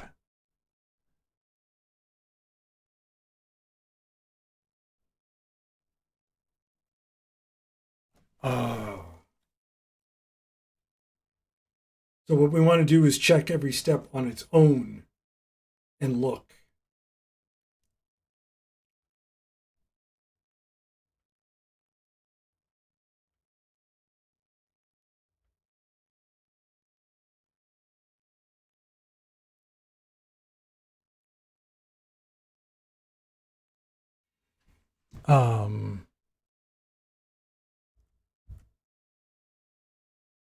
So maybe we don't pass it in here. What we do is we just check it here for dir in false true.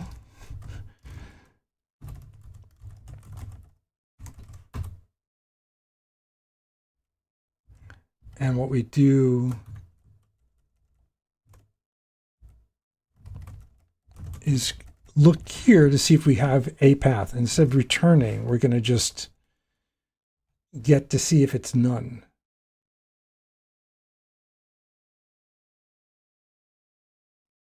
And then add it and compare the lengths. Does that make sense? That doesn't make sense either.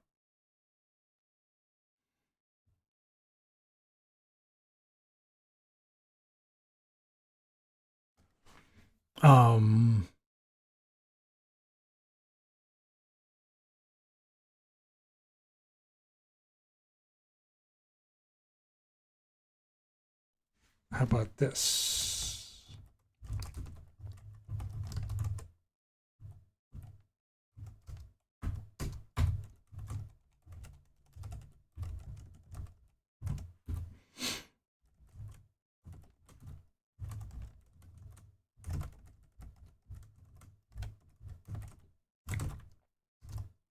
We do that, and then we can say if either one is none, then continue.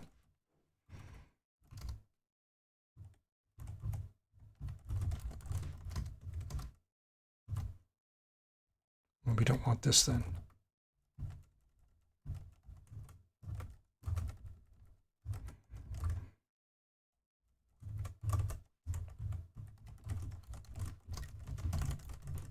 Otherwise, we're going to say result extend seq1 unwrap. Wow, that's a little sloppy. Okay. So now it's finding a path, but it's finding the wrong path. I'm expecting 68 and it found something 49. Okay. So we're at a point now where we're broken. And I'm going to just call it because I'm out of time.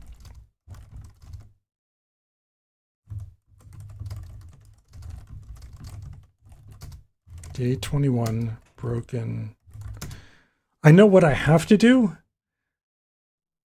I'm just stuck on how to do it. Broken solution. More work tomorrow. Push that up. 2.5 hours. Still not solved. I'll get it. I'll get it.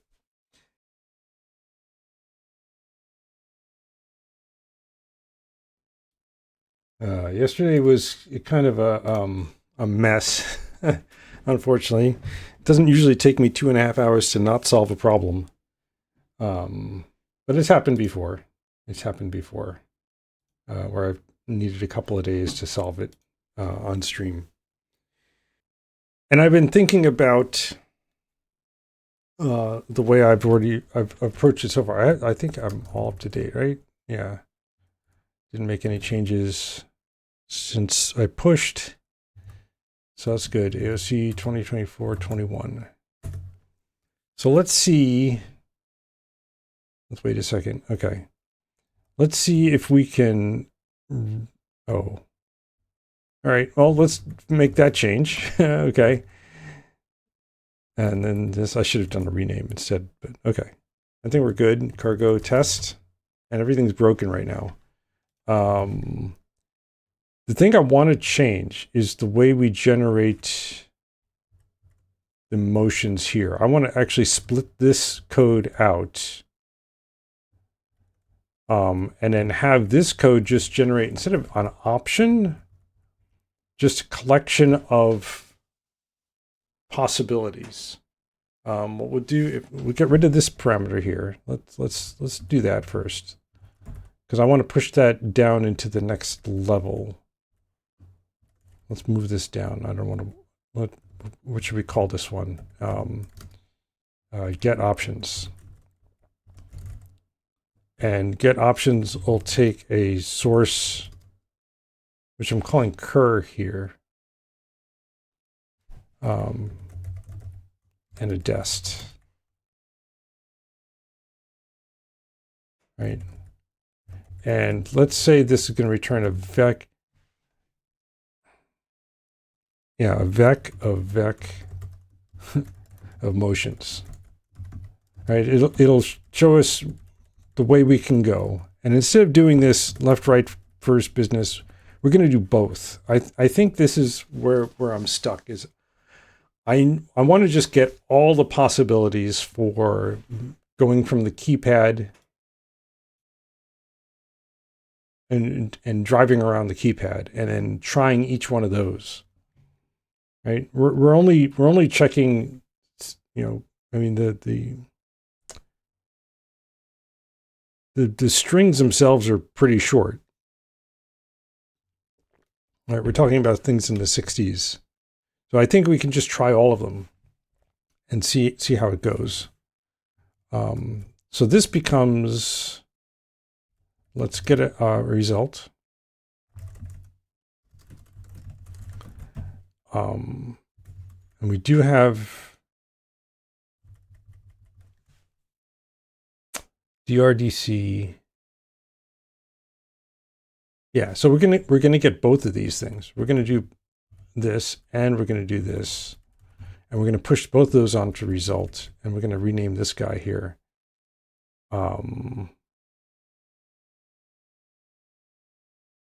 Let's call this.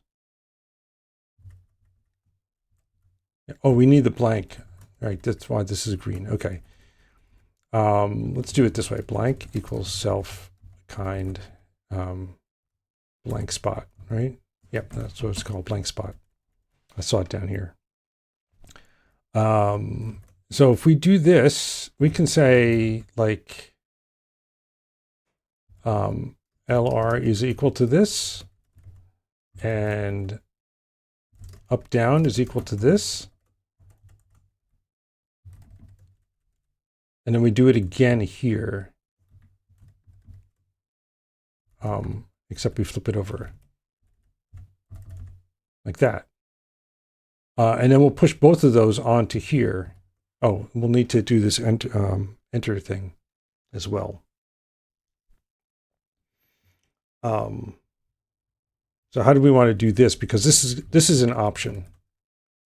And if either one of these is none, then we don't want to include it in our final result here. Let's do this. Say if LR is sum and UD is sum, then we can extract them.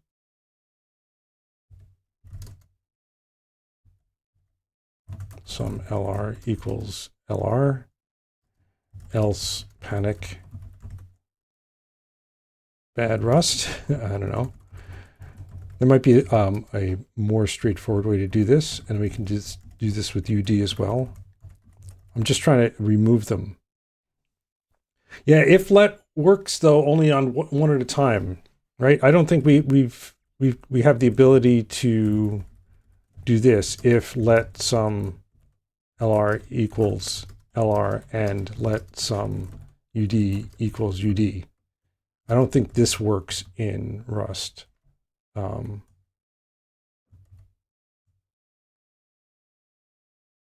All right, I want to change these to source. Oh, yeah. Obviously, right, Scoop? Oh, man. Thank you. Yeah. Oh, they're unstable. Okay, so that's interesting. It says they're unstable. Which means maybe that'll be in the future. But yeah, we could do that. Let sum LR, comma sum UD equals LRUD. Yeah. And then do something. Let's see, does that build? It does. Okay, perfect. Thank you. Yeah, I'm a little rusty on my Rust. Although making this construct, I think I need to internalize that. It didn't occur to me. All right, so if we have a left, right, and an up, down, then we can add that. We can make an array. A vector. We can say, can I do this? And say LR extend UD. Well, let me do that. It did. It jumped me to a different area and I just jumped back. And now I want to push motion enter, because we always end with an enter, and then this gets result push LR. And then we do the opposite here. Let's do this.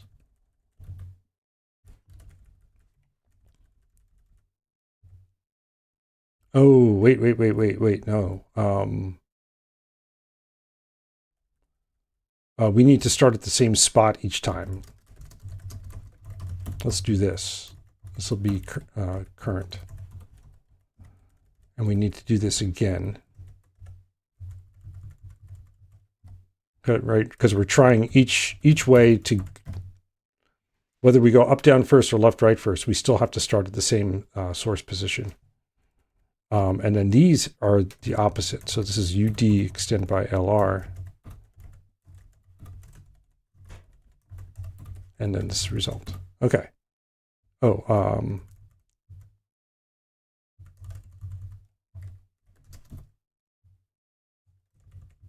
and I forgot to make that mutable. Okay. So I think this will generate our options. Now I just need to call it. And the way I want to do this is we have a starting position, right? And what I want to do is get all the ways we can go from the start to the first digit. So we have a dest.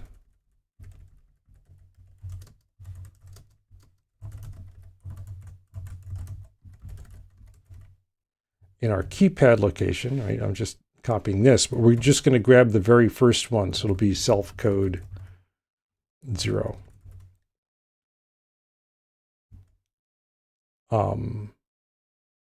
And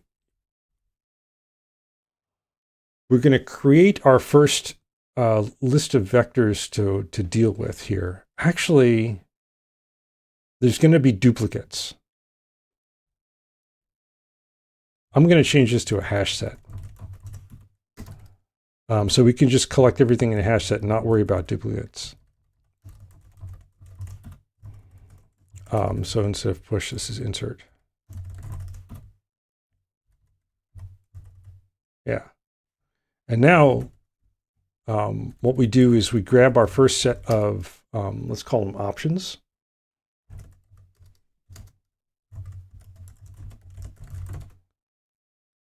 From current location to our dest. That should work, right? That should build. Okay, I'm gonna okay, maybe if I just take these out, maybe it'll let me build. Oh, motion hash is not. Okay, we can add that. We need to add these 3 things here. Right there. Okay, now we just have 4 warnings. Good. So we have these, we have our options, and now, and this is to get from the starting point to the first thing. And now we're going to loop over all of the rest of them. So this will be in self code iter skip one.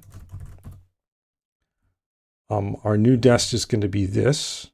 Our current is this. So we can say the next options are equal to self get options from current to dest. And now I want to append these to all of these options. Oh, which means I probably need to make it a mutable thing. So we'll say for opt in opts, and then for next in next opts, we need to create a new hash set to collect them into. So we'll say step insert, and we'll start with our current entry, right, to get to step one. And now we're trying to add on step two. And so we should be able to chain next iter, right? And then collect. And that's all we need to do. And then down here, we can just say opts is equal to step. And if I change this to be a hash set, right? So we return opts. Let's see if this builds. Ooh, it doesn't like this. I don't want to run. I guess I can say bacon clippy. I don't want to run test or the run command, because if I hit an infinite loop, I don't want to deal with it. Oh, I see. Okay. These are references. Okay, so I guess we say copied. Do we need a copied there as well? Oops.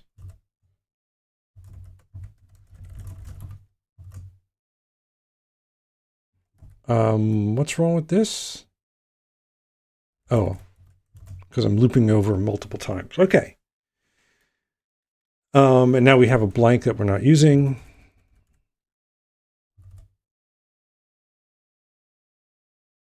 Oh, interesting. Okay, 196, we don't. Oh.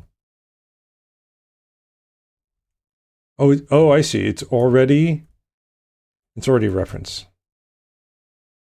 Oh, 196, where is it? There. Yeah, dest is already a reference to a position, so we don't need to re-reference it. Okay. Well, look at that. Clippy's happy.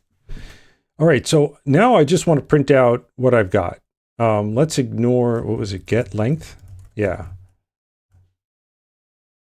So now I don't want to do self-generate twice.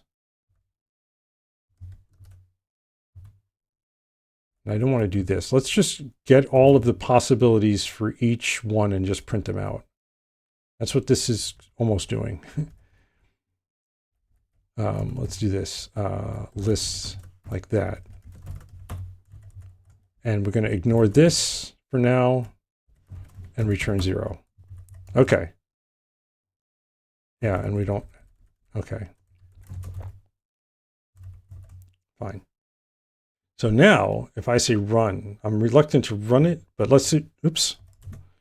Let's go over here, hit quit. We'll do cargo test score. Oh, right. All the test code needs to be fixed. Okay.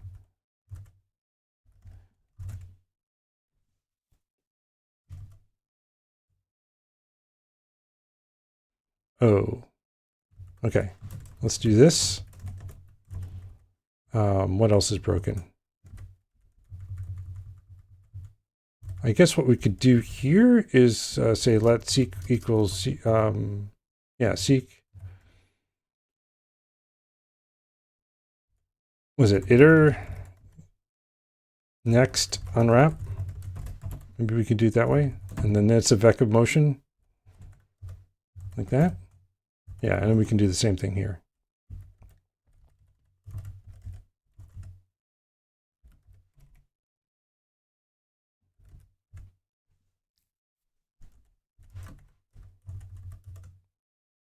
Yeah, okay. Now let's see if we can run that. All right, I don't think that's the right answer, but what I was trying to do is print out the other stuff. So what did I do wrong here? Let's see. Oh, I'm calling score. Score calls get length, and length calls generate. Yeah, and then we go through these options. Oh, we're printing it out down here. Yeah, down here. Okay, let's get rid of these prints.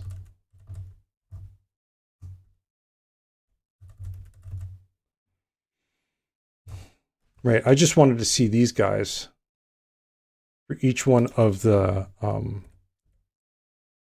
entries. So let's take a look at the code that we're generating and the entries that it comes up with.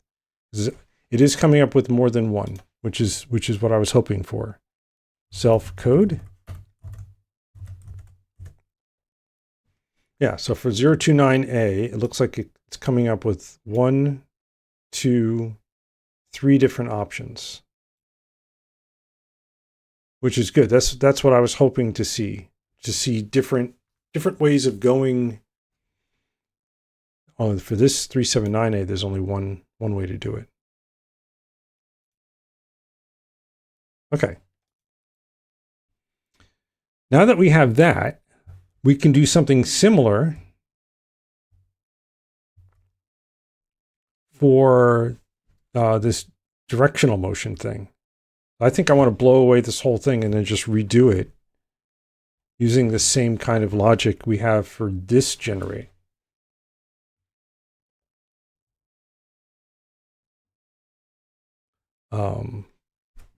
So let's call this, yeah, let's call it, instead of generate, let's call it find keypad path. Right? And then we'll say, we'll have something called find directional paths.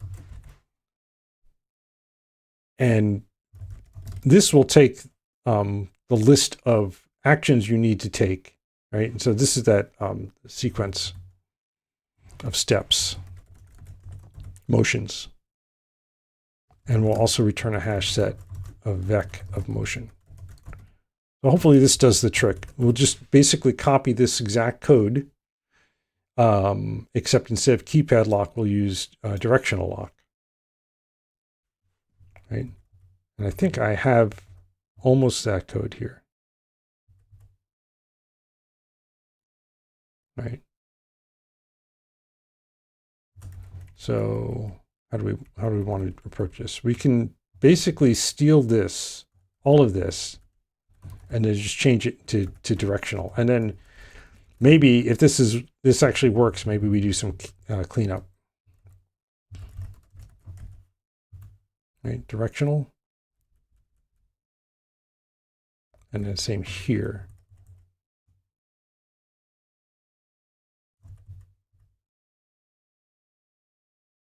I think that's all we need to do.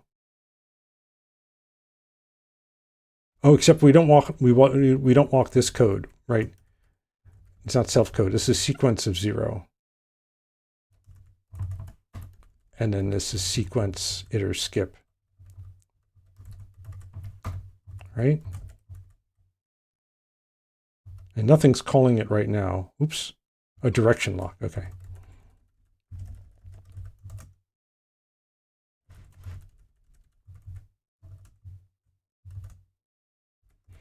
Let's rename this to motion.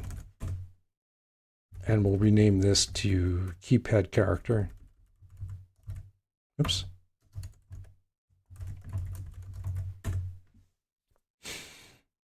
Okay. I think that, so that builds, I think it'll work. Let's find out. the first thing we need to do is we have a list of all of the different paths we want to take for this thing. So it's this basically, right? So let's do one step for 029A. We can do one step.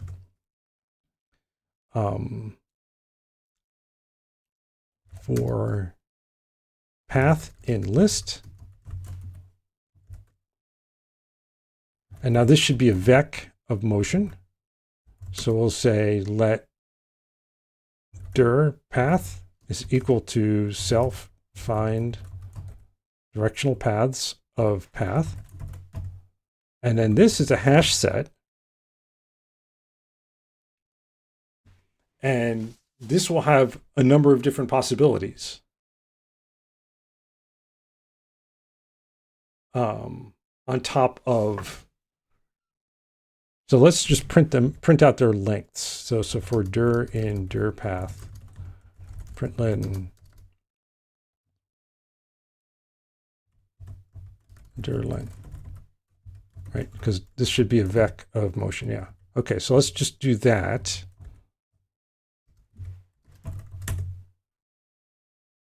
It didn't like this. Ooh. Oh.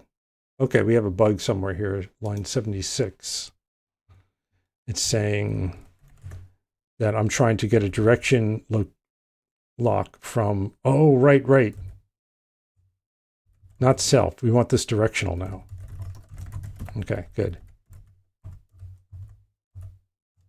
Let's try again. Yeah. There's a bunch of 30s. Wow, there's a lot of different options. So for these four paths, I guess what we could do is say println path.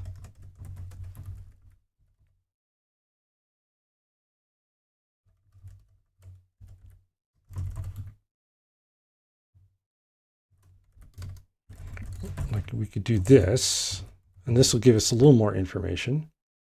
Right, there's four paths. For this path, looks like there's 8 different ways to do it for each one. Each one of them is 30. And we have different ones here. They all seem to be the same length, though. That's worrying.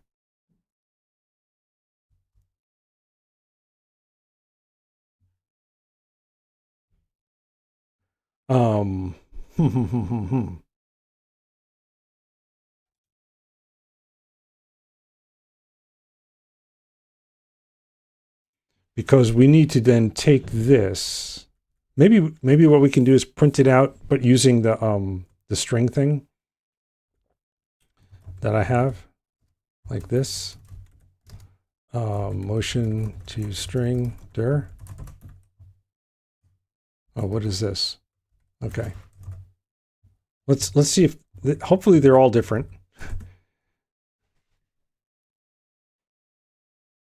Oh yes, I can see here that they're different. Okay. Yeah, that makes sense. And so now we want to see which one of these generates the shortest on the next layer, right? So now we're going to say for dir and dir path, we're going to say let final is, I don't want to call it final apparently, path, directional, find directional paths on dir. And now we'll say println we indented a couple more layers here and print it out. This is we have to say for FP in final path. Okay, we'll indent that correctly later. FP len, and then motion to string FP. There. All right, let's see what that looks like. They're all 72.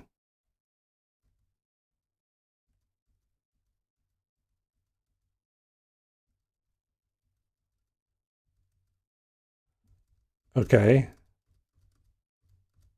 Is there one? Oh, this one's 76.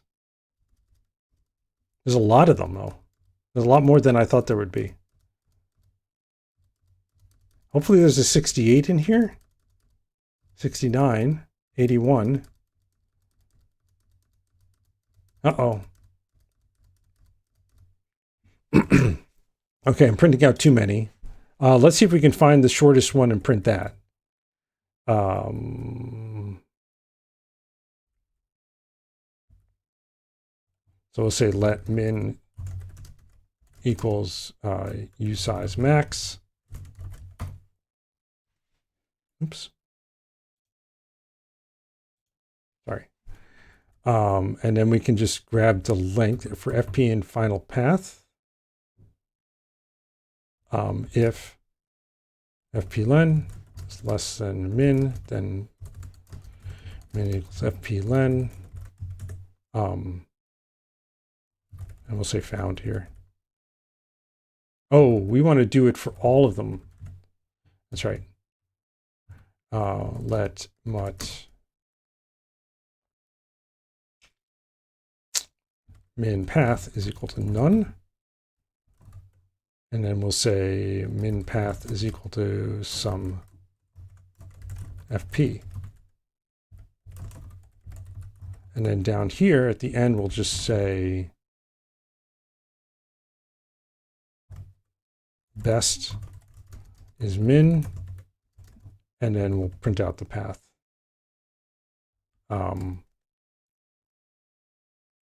It's motion to string of, and I'm going to assume we found something, min path dot unwrap. Address of.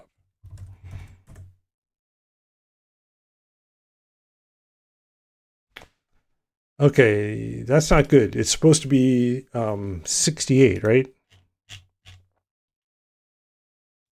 Yeah, 68.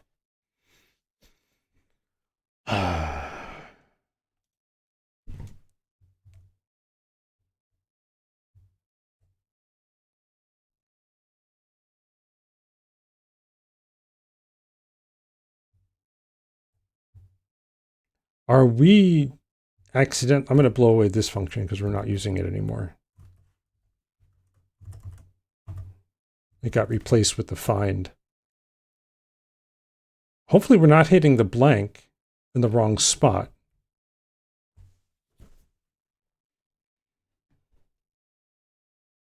And this is 72. I thought we saw numbers that were lower than that.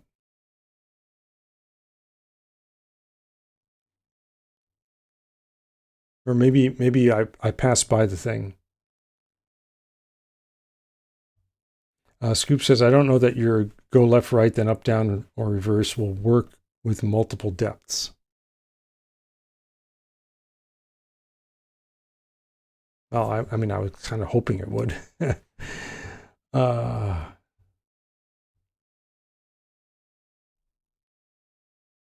Because I'm doing all of them. I'm doing all the possibilities, and then just figuring out which one is shortest.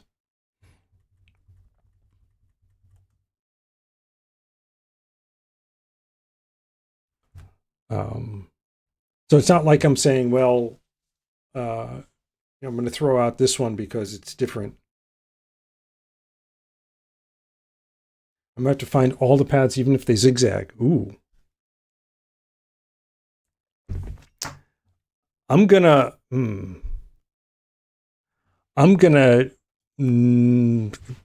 put that on the back burner for now because I've got a feeling that zigzag can't be shortest because it means multiple motions for the bottom layer or the top layer or whatever, however you want to orient it.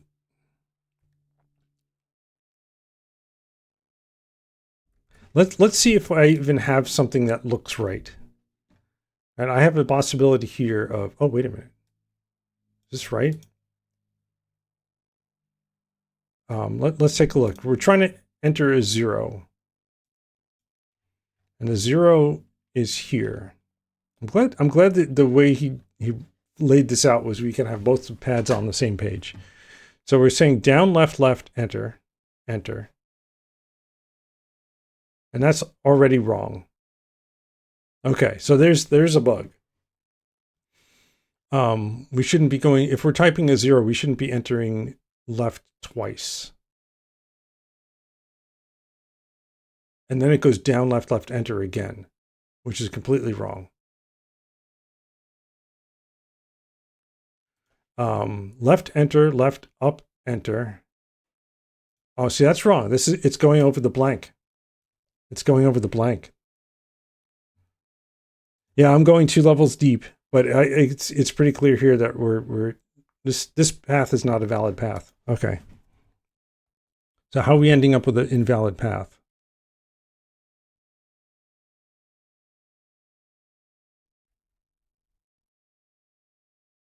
These are okay. I was assuming that this would fail, right? Because if we're not allowed to go,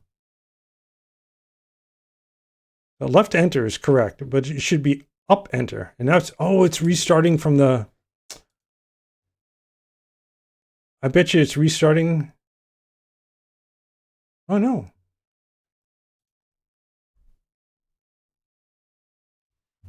Wait a minute.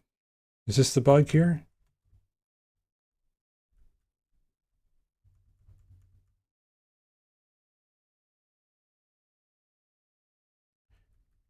Yeah. Yeah, so curry equals dest. That must be it. Right, because we need to restart from where we left off. And we need to do that up here as well. Yeah, okay. I think that's it.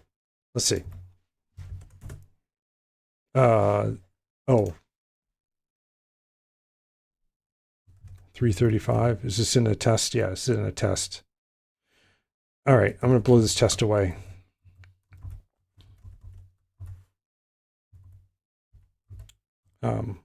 We can worry about that later.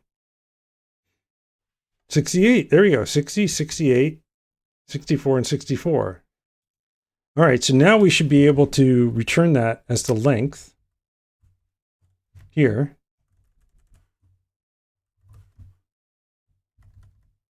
Right, this is just min. And it should pass the test. Yes, okay, so it passes the test. Ooh, all right, let's get rid of all these extra print statements.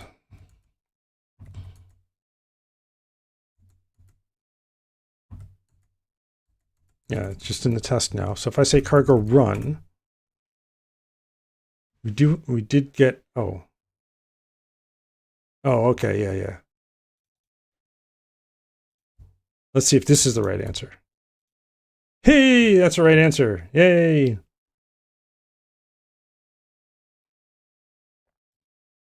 All right, I think we got that.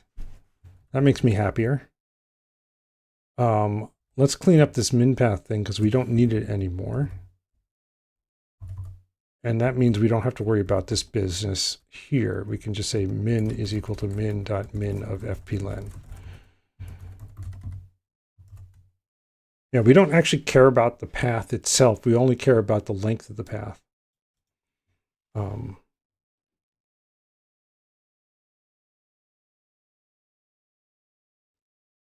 The only other, let's just make sure that this still gives me the same answer. Okay, it's a little slow, but it works. Is there any cleanup we could do? I guess one thing we could do is just figure out maybe a smarter way to do this. Instead of having to call it twice, we could have it recursively call itself. All right, I'm not going to worry about that. Clippy. Good. Okay, I think we're good. So we'll just say git status, git add source, git commit -m 2024 day 21 part 1 working. All right, let's see what part 2 is. Just as a missing historian is released, the historians realize that a second member of their search party has also been... Oh, got a little bum, bum, bum. Has also been missing this entire time. I normally don't get the little Easter eggs. I'm never hovering over the right spot, but this time I guess I just got lucky. A quick lifeform scan reveals the historian is also trapped in a locked area of the ship. Due to a variety of hazards, robots are once again dispatched, forming another chain of remote control keypads managing robotic arm-wielding robots. This time, many more robots are involved. In summary, there are following keypads. One directional keypad that you're using, 25 directional keypads the robots are using, and one numeric keypad on the door the robot is using. Okay. So we're still looking for the sum of the complexities, but now instead of a depth of 2, we're looking for a depth of 25. All right. It sounds like it might be time to... Oh, it's going to get very long, isn't it?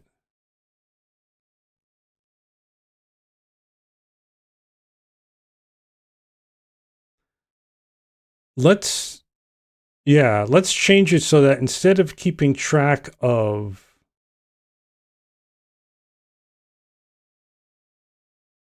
Instead of keeping track of all of the steps,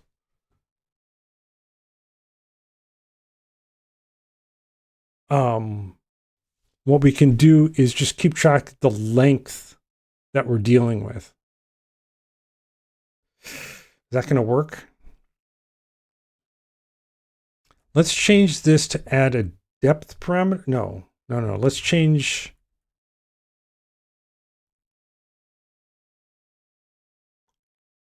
We still need to be able to step through step by step.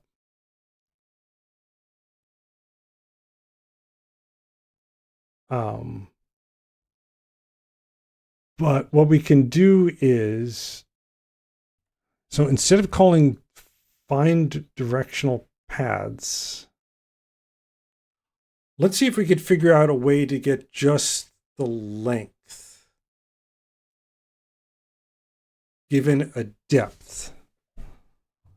So let's call it find shortest, right? If I say find shortest self depth and then a source, oops,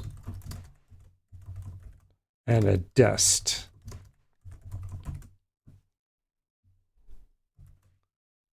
Right? And this will just return a single U size. It just says what the shortest path is. So it's going to be basically this, except instead of saving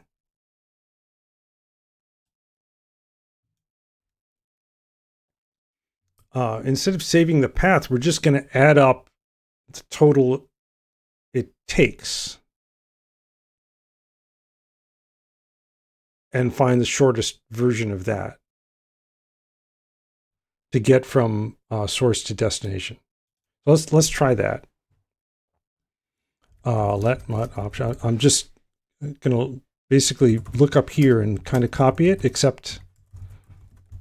So we're still going to go from options from source to dest.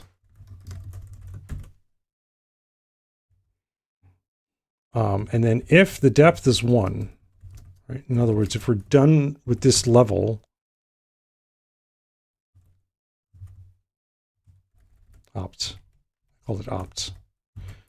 Let's say opts and return opts iter map entry len min unwrap, right? So if the depth is 1, we'll just get the shortest one. If the depth is not 1, then what we'll do is we'll work our way through step by step, just like we did here, but we're just going to keep track of the minimum. So we can start this way. The current is self-kind start. We say for m in opt, So these each one of the motions. Oops. Is it because it's not compiling? There we go. Yeah, okay, so it's a motion. We're going to get our dest. And this is always going to be a directional. Come on, dir. There we go. M. And then what we'll do is we'll say, make a total. We'll say total plus equals self find shortest depth minus 1 from our current location to our new destination. And then we'll say cur is equal to dest. And then this loop should give us the length of the shortest path from A to B. And then we'll just keep track of the min here and return it.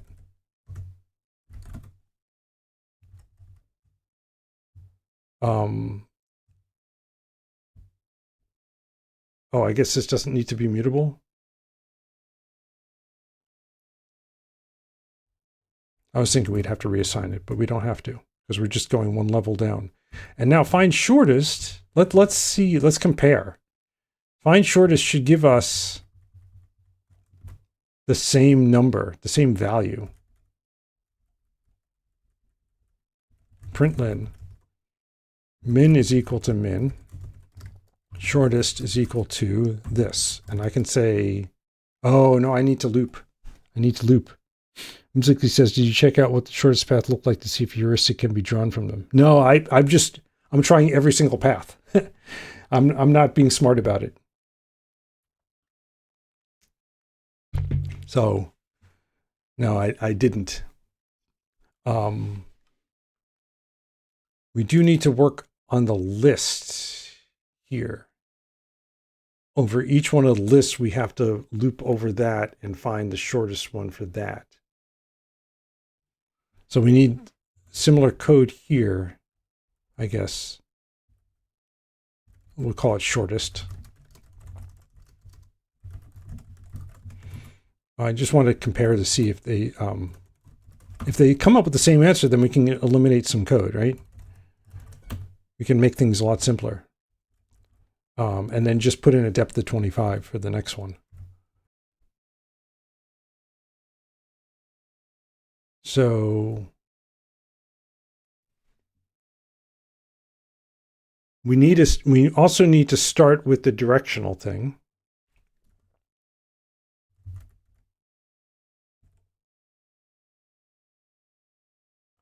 So we're going to do this something similar here. We're going to say let current is equal to the directional start location.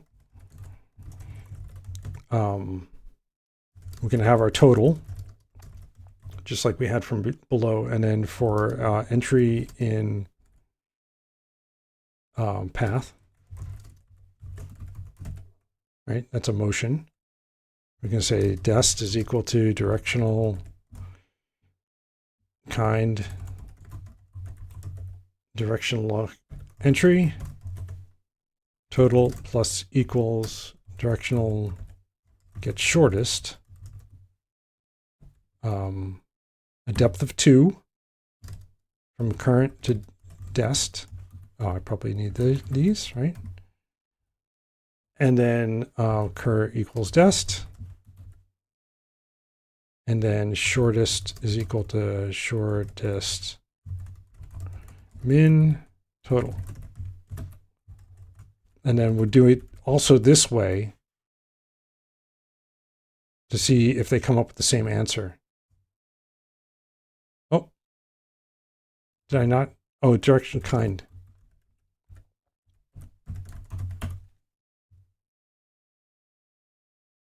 Oh, what did I call it? I call it find shortest. Oops.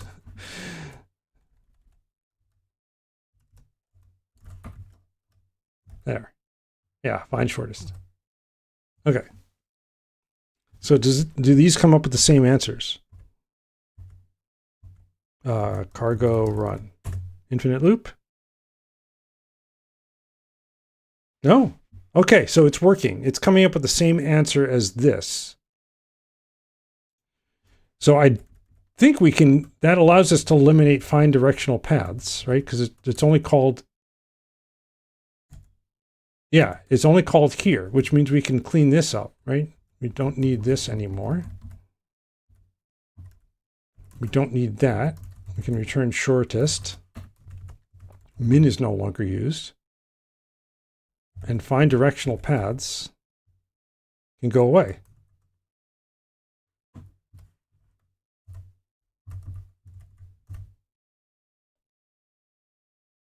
Right? Cargo run. Still the same answer? Okay. And now for part 2, oh. Yeah, so part 1, we need to pass in that we're doing a depth of 2. Because the other one's going to be depth of 25.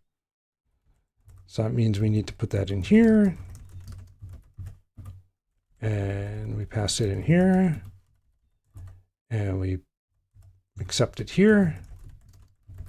And we pass it in here. Look at that runtime. Oh, yeah, you're right. Without having to store all of those arrays and copying everything everywhere, it's a lot faster. Good point.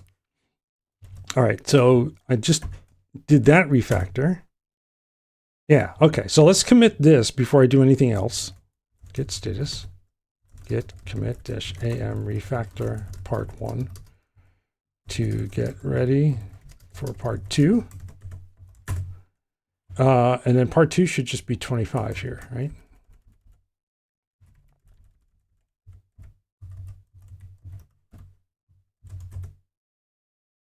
We have the same input data? Yeah, that happens, right? There's a limited number of them, so there's bound to be collisions. Ah. 25 might be large. Are we going to have to do some caching here?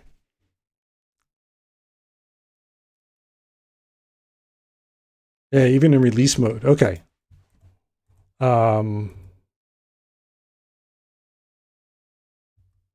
What's it complaining about here? Method defined here. Method defined here. What's it? I'm going to restart my LSP here.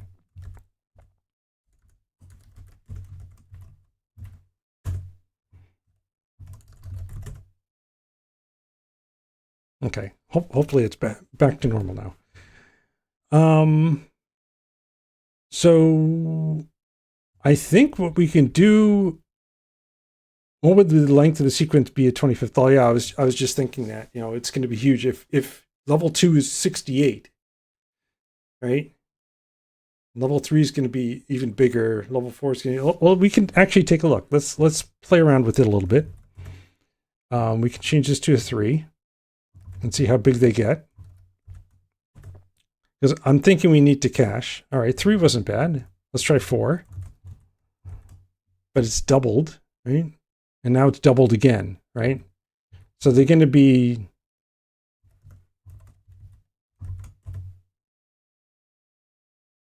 Yeah, it keeps doubling with each number. Does that make sense? That it would double? That's a little bit more than double right there for level 6. Let's try 10. 10 is very slow. Yeah, and we're already up to, what is that, 3 million? 340 million? Scoops is estimating 10 to the 15th. Whimsically Maze 2.2 to the 25th. Yeah, so I think we have to cache because it's getting too big. It took 1.6 seconds at 10, so 11 should take what, 3 seconds? Oh, it takes even more than 3 seconds. 5.3 seconds. And 12 is...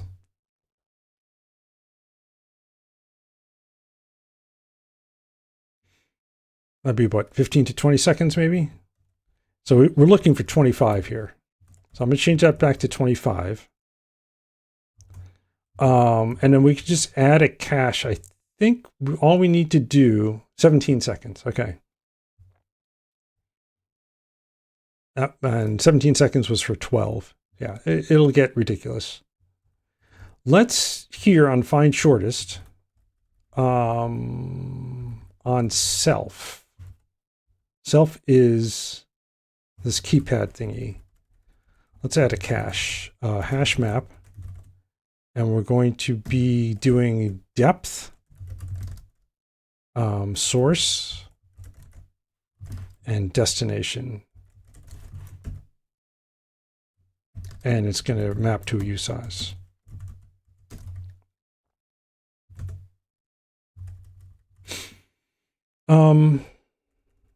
Okay, and now we just add it here.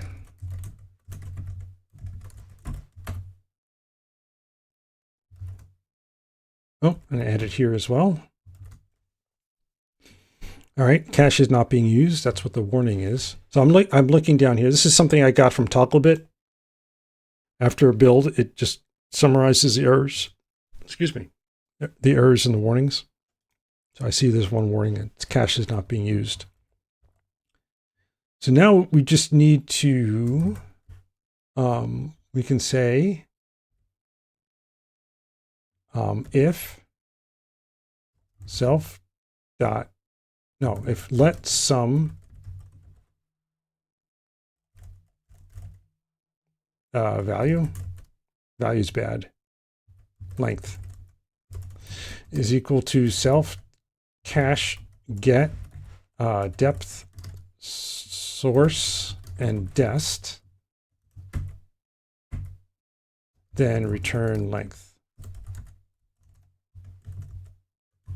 Otherwise, I'm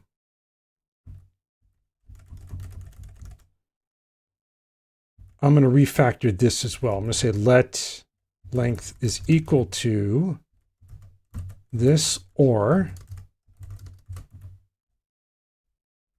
this. And then we can insert it into the cache, self cache, insert, depth, source, dest, length, and return length.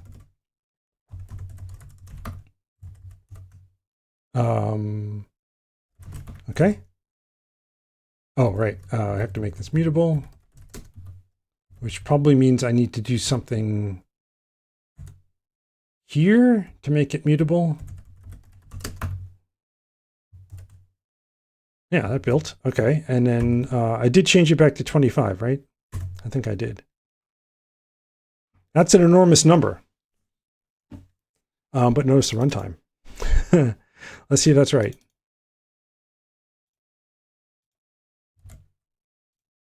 Hey, that's the right answer. That's Part 2 is a lot easier than part 1, let me tell you. What can we clean up now? Scoop says sweet action.